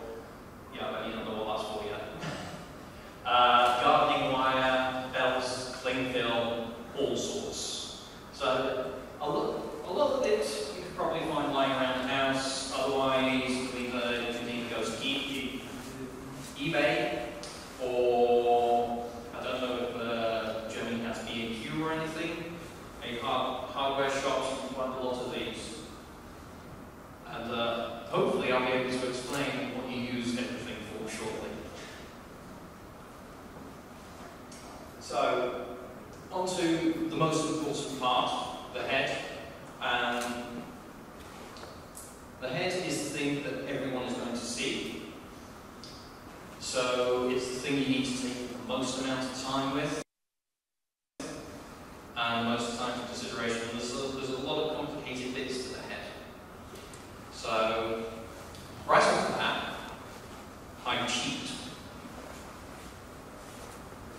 There is a template available online from Toki React. I apologize if that person is watching this, if I mispronounced it horribly. Chinese or Japanese fursuiter put this template together that was online, and it's a godsend. Something to note over here as well is pretty self-explanatory. What you do, you download this, print it off, print it 1-to-1 scale. You're not going to get a very big head if you print it on 1 A4 sheets, unless you're making really, really small fursuits. Another little thing to note is it's primarily designed as a princess's head, so princess's body proportions. So if you're doing a regular pony, possibly better to overscale it slightly when you come to print it, so it's at 110 or 120%. The body proportions are slightly different for a princess versus a regular pony. So, following this template, you end up with something that looks kind of like an ant skull. Now, I use upholstery foam for this. The tutorial recommends using hard foam or stiff foam, and that gives you a very stiff head, which is quite good. I use upholstery foam because this needs to go in handle reach. I have foam here, and that goes in my handle reach, so it compresses quite well. And it makes a lot of other aspects a lot easier, because I can just sew things directly on rather than having to cut and glue. So yeah, it's basically, you cut this out, follow the template, you cut out some foam, glue it together with a hot glue gun, and then hopefully you'll end up with something like that. Hopefully. So the next stage is putting some fur on it.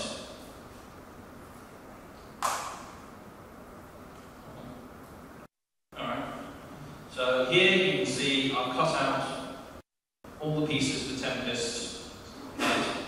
I have made one little saving in that this piece in the middle is the main nose bit. And if you follow the template exactly, you divide it in two. I leave it as a single piece because then it works in when you put it together that you don't have that divided line down the middle. When you come to cut the fur, one of the key things is think about the direction of the fur it goes in. Because if you look at animals, all that fur goes away from the nose. So it all goes out and away. Now, unfortunately, we don't have a line on Tempest in the middle of the nose, but we have one on the nasal bridge. So everything goes up that way and down that way and around. So it looks quite good. I got it wrong, it's a bit higher, so it looks a bit weird on the front. So life lessons made. So basically, once again, you use the template to cut this, but what you should do is cut it slightly oversized, because you've got to fit this over your base head that you glue together. And what I recommend you do is, when you're coming to sew this together, sew from the front, back, regularly pushing it on your head to make sure that it fits. And if it doesn't fit, and you get to the back, so your last stitch line is down the back, if you cut too much, you can add a little piece in, because no one's going to see it. Or if you cut, or if you've got too much, you can just trim it off. Once again, nobody is going to see it at the back unless you're going with ball pony. I don't know many ball ponies. So, yeah. Oh, yes. Cut using a craft knife rather than a pair of scissors, because you get less loose threads and less fraying on the actual fur. Directions. This was really useful a few seconds ago. Alright.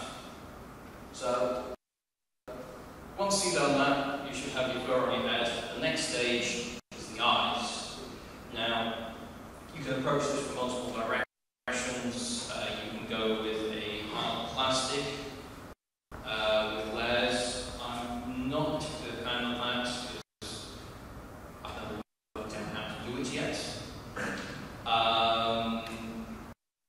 And once again, I'm trying to compress this into a suitcase, so anything that makes it more compressible, I go with. So what I use is a hat stiffening material called buffer. And it's essentially a mesh. It's a very fine mesh. So what I do is I spray paint it. So I cut some templates out, and unfortunately you can't see too well on this, but I've essentially cut out some sticky back paper, stuck it down in layers, and then I'm just spray painting each section whilst changing the layers in between and letting it dry. And I think they get fairly effective results. If you've got a steadier hand than I do, you can just paint it. But I don't have the steadiest hands. And then the next stage of this is you put it in the head.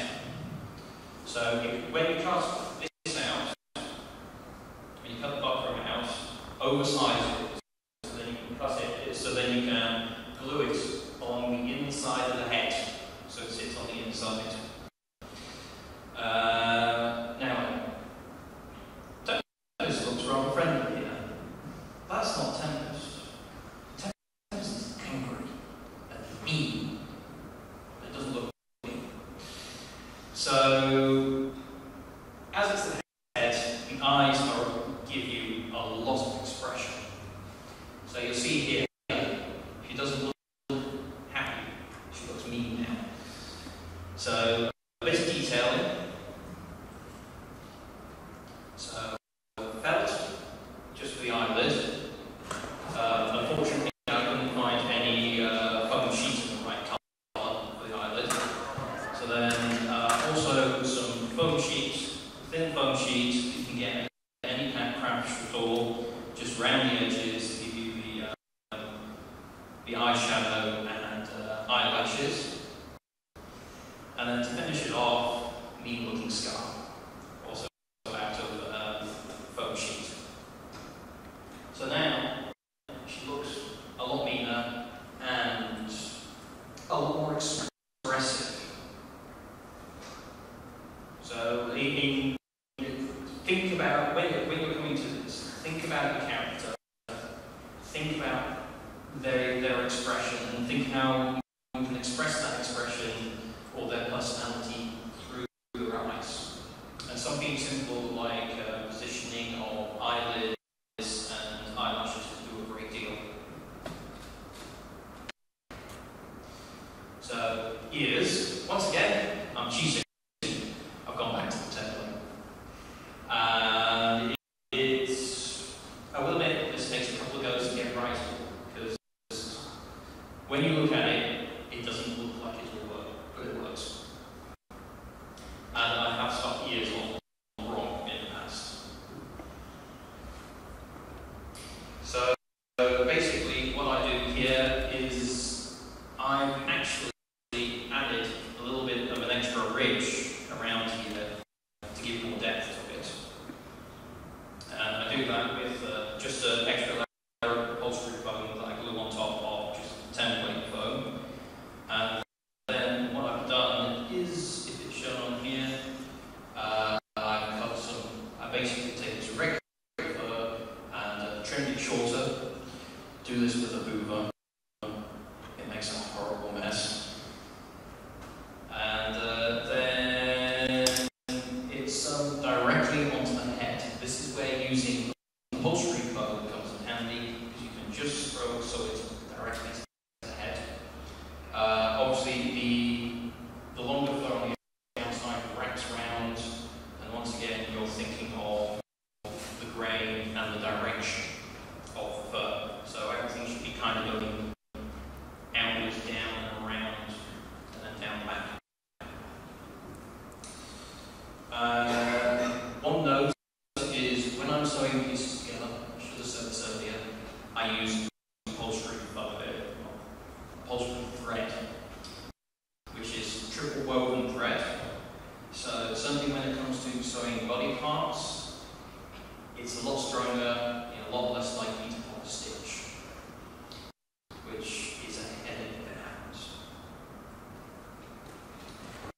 So, moving on, the hall. Now, obviously, depending on your character you've chosen, this is optional.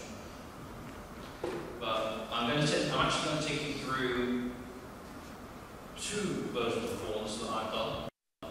And depending on what result you want, there are plenty of other methods. I don't think I've seen anyone use the methods I've used particularly, but I think they've worked well. So this is Luna's one from last year. Basically, it's a cut piece of plastic pipe,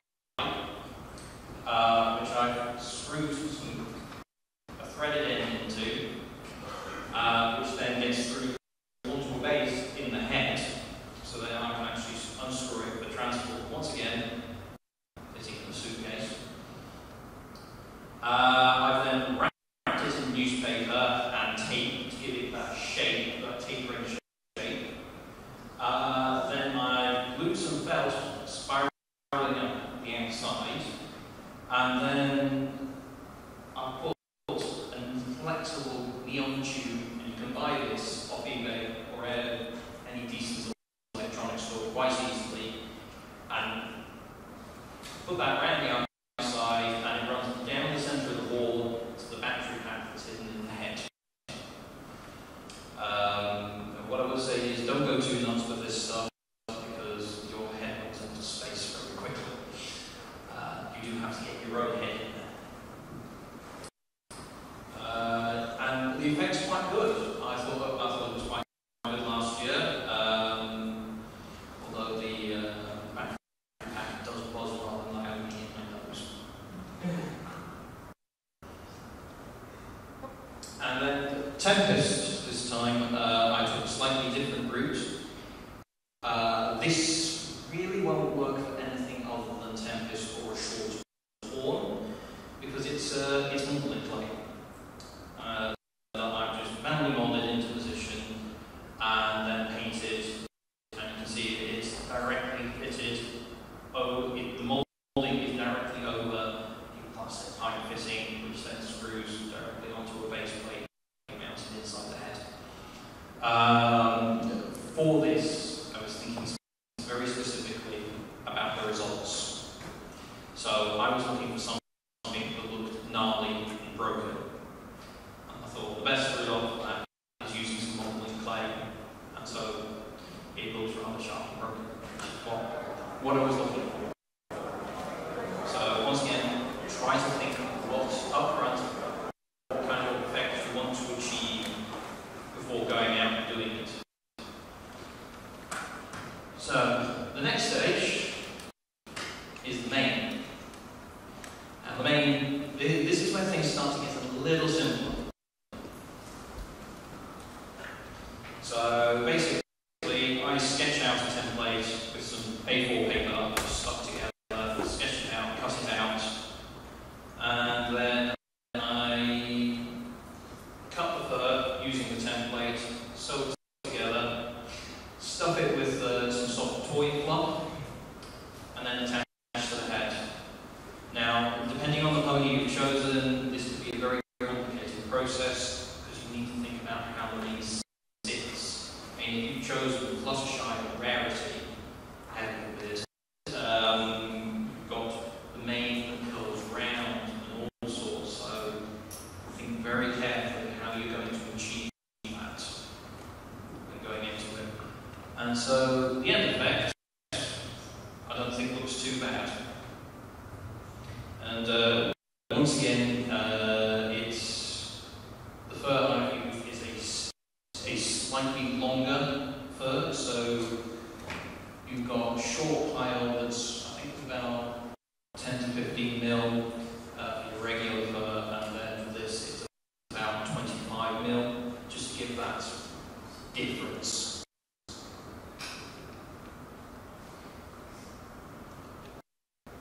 Okay, now we've finished the head. But that's pretty much the head. I mean, there's a few bells and whistles you can add depending on the character. I'm sure someone probably done jewelry at some stage. Yes? Sorry.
pieces.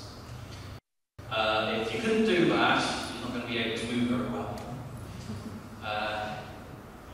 So one of the things you need to consider is replication shape, but maintaining the ability to move. So in the next few slides, I'm going to take you through how to achieve that. So moving on to the lower legs. You're essentially making a bucket.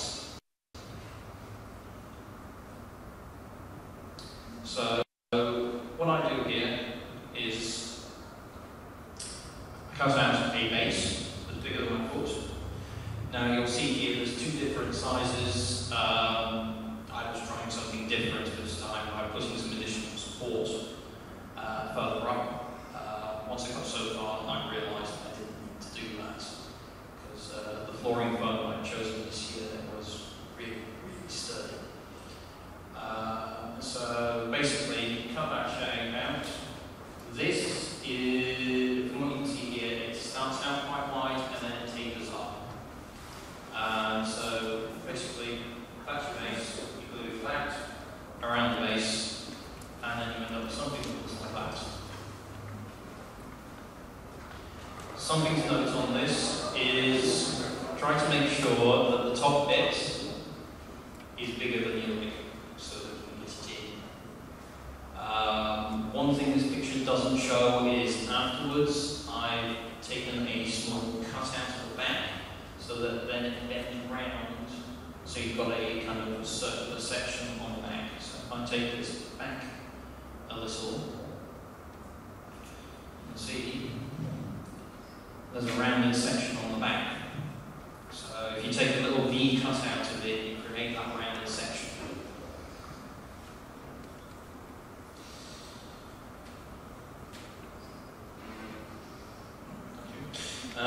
So the next bit is I basically wrap it in paper and then cut that off, and that is my template for the foot. And you'll see that will happen quite a bit.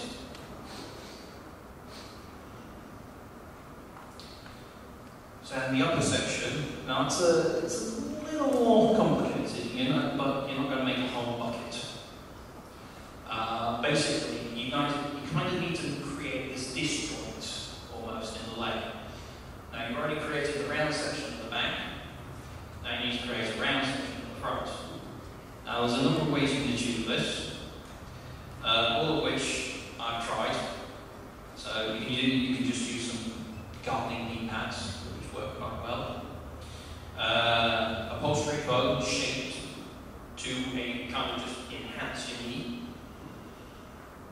Or the option I've used this year is some more additional flooring foam that basically cut and I then strengthen behind it so it bends round.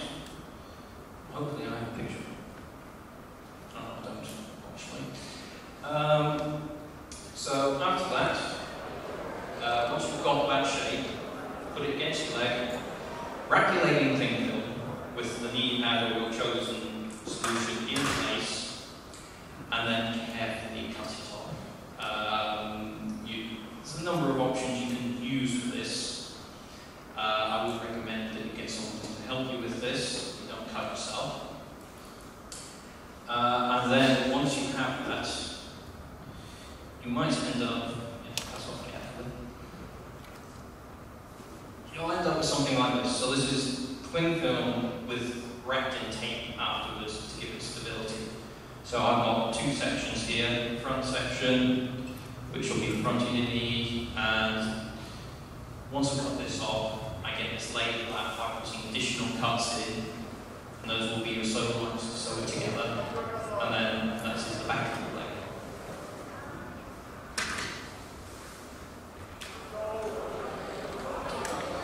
So that, and then once you've got all that, you sew all the pieces together, and hopefully you'll have two fairly decent looking legs. So then, moving on from there, we have the hooves, the front hooves. Now this is where it gets a lot easier. I've gone back to upholstery foam here.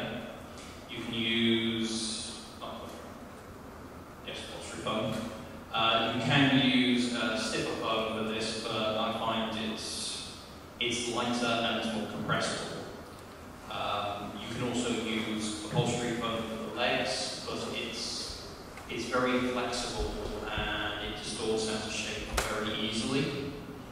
So for the legs, I always prefer to use stiff foam, and then for the arm, for the hands, a softer foam. Also, it makes it nicer when people want to hood pop you. So very simple, very basic. Cut the foam, basically a long bob roll, slightly tapering.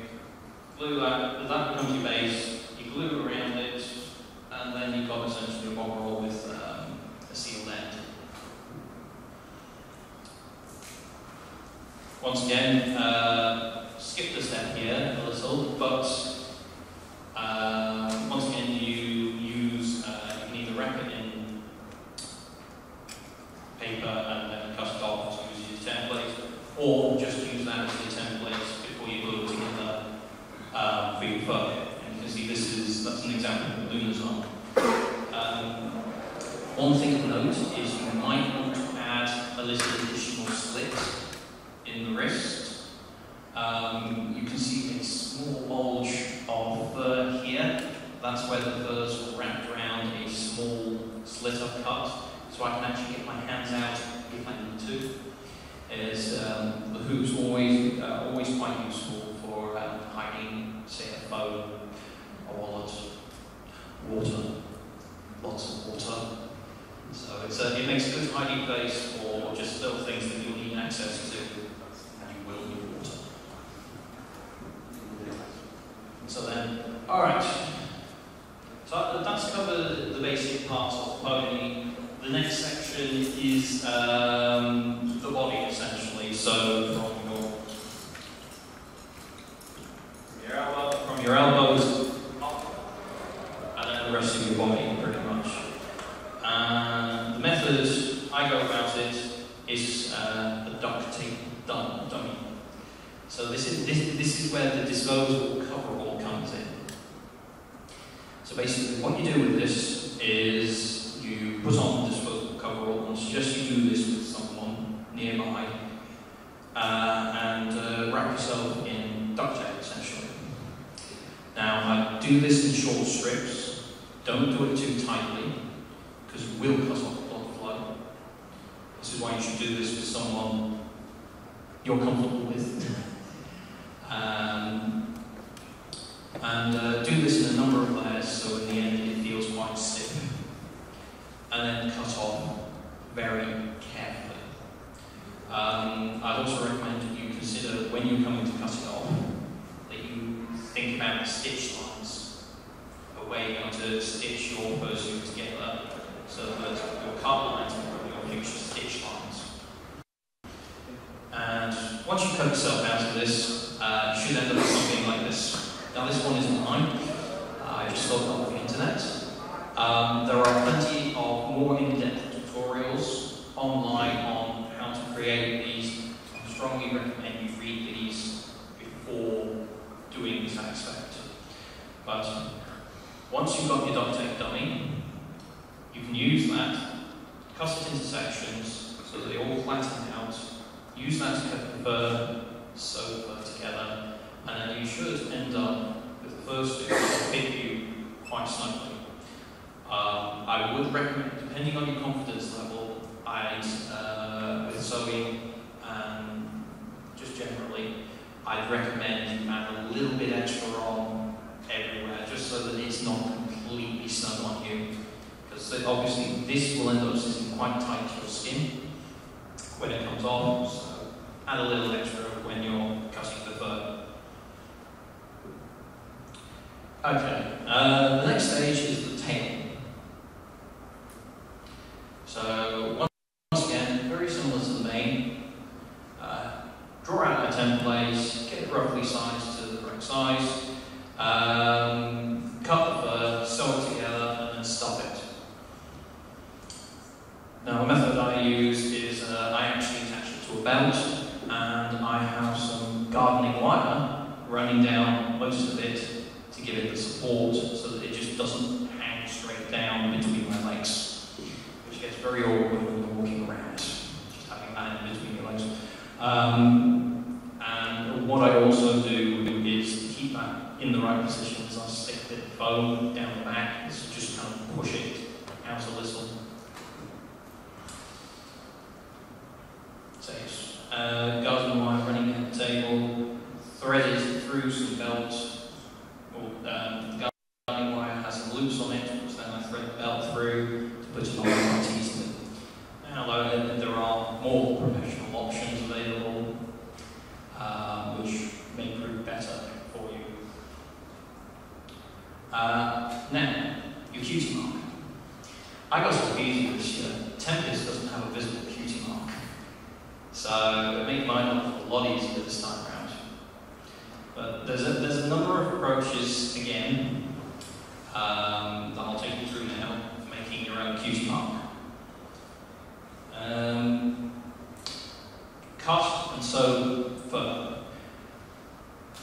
Depending on how complicated the cutie mark is, if it's a big cutie mark like Luna, this could be fairly effective. If it's a small detailed one, say like starlight glimmers, I wouldn't do it that way. You could use iron stencils. I don't think that gives the best results, especially because you're going to be ironing it onto, depending on the fur choice, quite thick fur. It's not going to look great. Cotton felt is another option. I have used that for Tempest's scar on the face. Yeah, looks okay. But the best option really is, especially if you've got a detailed one, find someone with an embroidery machine and get them to do it. And you can get people to do it fairly cheaply for you, or find a friend that can do it for you. As an example on here, you can see a rather bad picture of Luna's cutie mark, which is cut and sewn fur. I'll admit it took a bit of time, but I didn't want to compromise on having that entire section completely flat with it being embroidered. Also, the embroidery would have taken forever. So once again, it's thinking about what result you want to achieve and what options you have available for achieving those results. So, depending on the bunny you've chosen, may have wings. Once again, there are a number of approaches for this. Some a little more technical, some a little easier, depending on how adventurous you are. So, for a closed set of wings, which is what I did for Spitfire the first year, so this is the first time doing it, learning, I just had a closed set of wings which were sewn directly onto the back of the fursuit. They're a bit small, little now, to be fair. But they're a quick and easy way of doing it. You could also make slightly bigger ones that just hook into the back of the fursuit, and you just run down your back, which works fairly well. And the next option is a set of open wings. Now, this is the system I ended up with for Luna. Which is actually quite complicated in the end. So what I have on here is an initial skeletal frame, essentially, of a bit of plastic pipe that I use a heat gun to deform to the right shape. And then it's basically upholstery foam, which is then had fur sewn around it. These actually unscrew, so I can take it all apart. And then this is just a base of some. It'll come to me in a second. It's some flooring foam, a couple of layers that I've glued together and then wrapped around, and then basically I've got straps so that it all goes around my body and it stays quite secure to me. And it's complicated and time-consuming, but the result is quite good. And depending on how adventurous you can go with, so that you can create some quite complicated results. This isn't the most complicated thing, the most in-depth version of a set of wings, I'll freely admit. But too bad. So that is the pretty much the fursuit making portion. I don't know if at this stage anyone has any specific questions on fursuits. Something I may have missed off. Yeah. It's probably a question of because I know people do that with FPR, like hand with FPR, so fiberglass. Yes. I've not got any experience with fiberglass specifically. It's something you can research into and have a look at. I can't testify as how good the result is. Once again, it depends on what result you're looking for. It may suit better for certain things, but fiberglass can be quite, well, you end up with something very stiff. Yeah, I'm actually waiting for it. And the other concern is you've got to make sure you get a smooth finish with fiberglass, because if any rough edges, it's the fiberglass, but then depending what you're using it for, I assume it was your head? Yeah. Yeah, make sure the edges are smoothed off so that there's no bits of sharp fiberglass, because if that goes into you, it's like wood splinters, but 100 times worse. Yeah. But once again, it is an option depending on what result you're looking for. I know a guy that has a fiberglass head of thorax, and it looks quite good for that, because when you think of thorax as a character, certainly initially he is a change thing, so a hard shell creature. So then fiberglass works quite well as a result of that. But then if you look very, very top of it, yeah. Any other questions at this stage? Yeah. Have you made any heads that have ventilation or anything to help, or ventilation in the suits in some way to try and be cool? Yes, that is a necessity. Especially here today, it is an absolute necessity. I don't have a specific slide for it, but it's brought up a bit later on in the instant tips section. But basically, yeah, you need fans. Once again, there's a number of options you can consider with this. Anyone else? Okay, so moving on to a bit more of the instant tips in advance. So hopefully by this stage, you've made your own fursuit. Congratulations. Now, you want to go somewhere and wear it. So a few things to think about in advance. Think about your character and how it will wear it. Or go watch some My Little Pony episodes. Just try to concentrate on your specific character, their mannerisms, how they act, how they think, because that informs how you will end up moving in the end. And something like Thames, she's mean, she's angry. She's not going to walk around hoodwinking everyone. She's going to look solemn the entire time, arms folded kind of thing.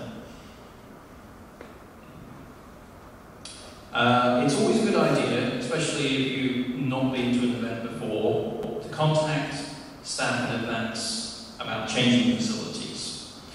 And it's also good just to find out how open they are to fursuiting, because there are some conventions that don't really get it or go in for it very much. Galacon's quite good, as they have some changing rooms. Obviously, with this being a theatre, there are changing rooms in the back, so we get to use those quite a bit, and it's really useful. Places like BronyCon, they also have a specific room dedicated to fursuiters. But smaller conventions where they get less people turning up that may want to fursuit, they may not think about it in advance. So it's worthwhile contacting them to see. Try to rope in a friend to help out. As a friend that has been roped in to help out, you may have noticed me earlier wandering around with the Sphinx directing him. It is immensely helpful when when you're fursuiting to have someone with you. One of the other reasons why I choose buckram for my eyes is I can see through all of that eye. If I've chosen something like plastic or something, I can there's almost nothing you can see through anymore.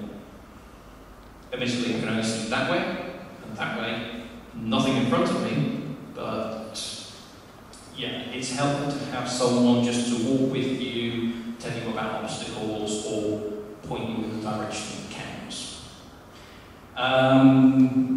Next is spend some time in the suit at home to get used to it. Especially considering you need to figure out how long you can spend in the suit before you get too hot. So it's good just to practice it a bit at home, get comfortable with moving in it, and it's always good just to test the suit as well. If you end up popping stitches early on, you need to go back and do some more work there. The next bit is invest in a morph suit. You're going to sweat. You're going to sweat a lot. You don't want this ending up on the suit itself. So your best option is to invest in a morph suit, which you wear underneath it. That catches all the sweat, or most of the sweat. So, fursuiting hints and tips on the day.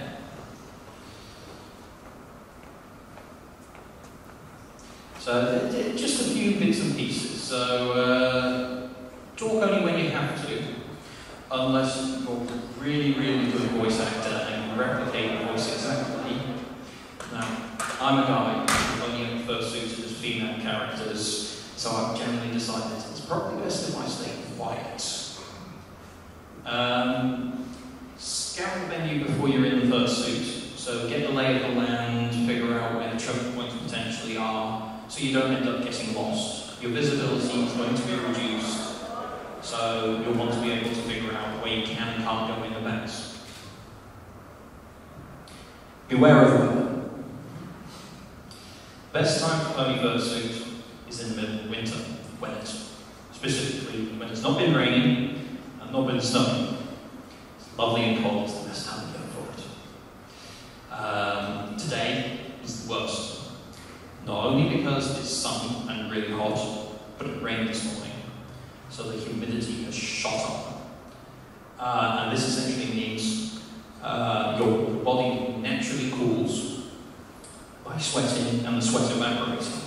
But if there's already a high humidity content in the atmosphere, it's not going to evaporate. So you're just going to get soaked, and you will very quickly, before realizing it, get heat trauma or heat stroke. I got it here a few years ago. It's not pleasant. If you do end up in this situation, what I'd recommend to you is get some sports drinks, because your electrolytes will have been depleted, and that's the best way to go about getting something back quickly. So, sorry, I'm scaring everyone now. Consider your audience. Not everyone will appreciate a fursuit. Some small children may be scared away by it. If they are, don't pester them. Move on. Also, obviously, everyone within the venue here is a My Little Pony fan, but people wandering around on the street will kind of go, that's a bit weird. So, except in Germany, obviously. So, probably best not to bug them too much. And some will be game for it and say, oh, can I have a photo kind of thing? In which case, yes, but a lot of people won't. Just be aware of that. Move slowly and exaggerate emotions. Partly because it makes you more expressive, but also people will be moving around you and you may end up in tight spaces. So try not to move around too quickly. And I've never seen a fursuiter running. And I hope I never have to do it to myself. And the most important point, stay hydrated. Also, go to the toilet before you get in, because it's probably not going to be, you may not get out for a few hours, so it's always good to go to the toilet beforehand. Drink fluids beforehand. If you can, keep fluids on you. If you've got a helper, make sure they've got a drink with them so they can help you. Don't overexert yourself. Obviously, if you end up doing too much and you get something like heat trauma or heat stroke, it's too late before you realise. So don't push yourself too hard. Alright.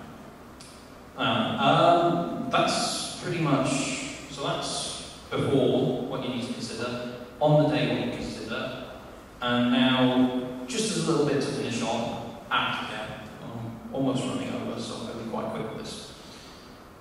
So afterwards, lay out your suit, let it dry and air out. You can use fans that are specifically designed and sold to actually dry your suit out, especially if it gets quite sweaty. Use antibacterial spray or cleaner or carpet cleaner. Carpet cleaner, just dry out the carpet cleaner, put that over, leave it in, hoover it off. Kind of gets a lot of the smelly bits nicer. Comb out the suit, both before and after use. Tempest's head this morning looked quite tatty, so she took a few minutes of combing. Store the suit when not in use in a cool, dry place. And secret bonus round here, to be very quick. Doors are not your friend. Low ceilings are not your friend. Freestanding pillars are not your friend. You may be detecting a theme. Heat is not your friend. Rain is definitely not your friend. And that's it. So, thank you very much.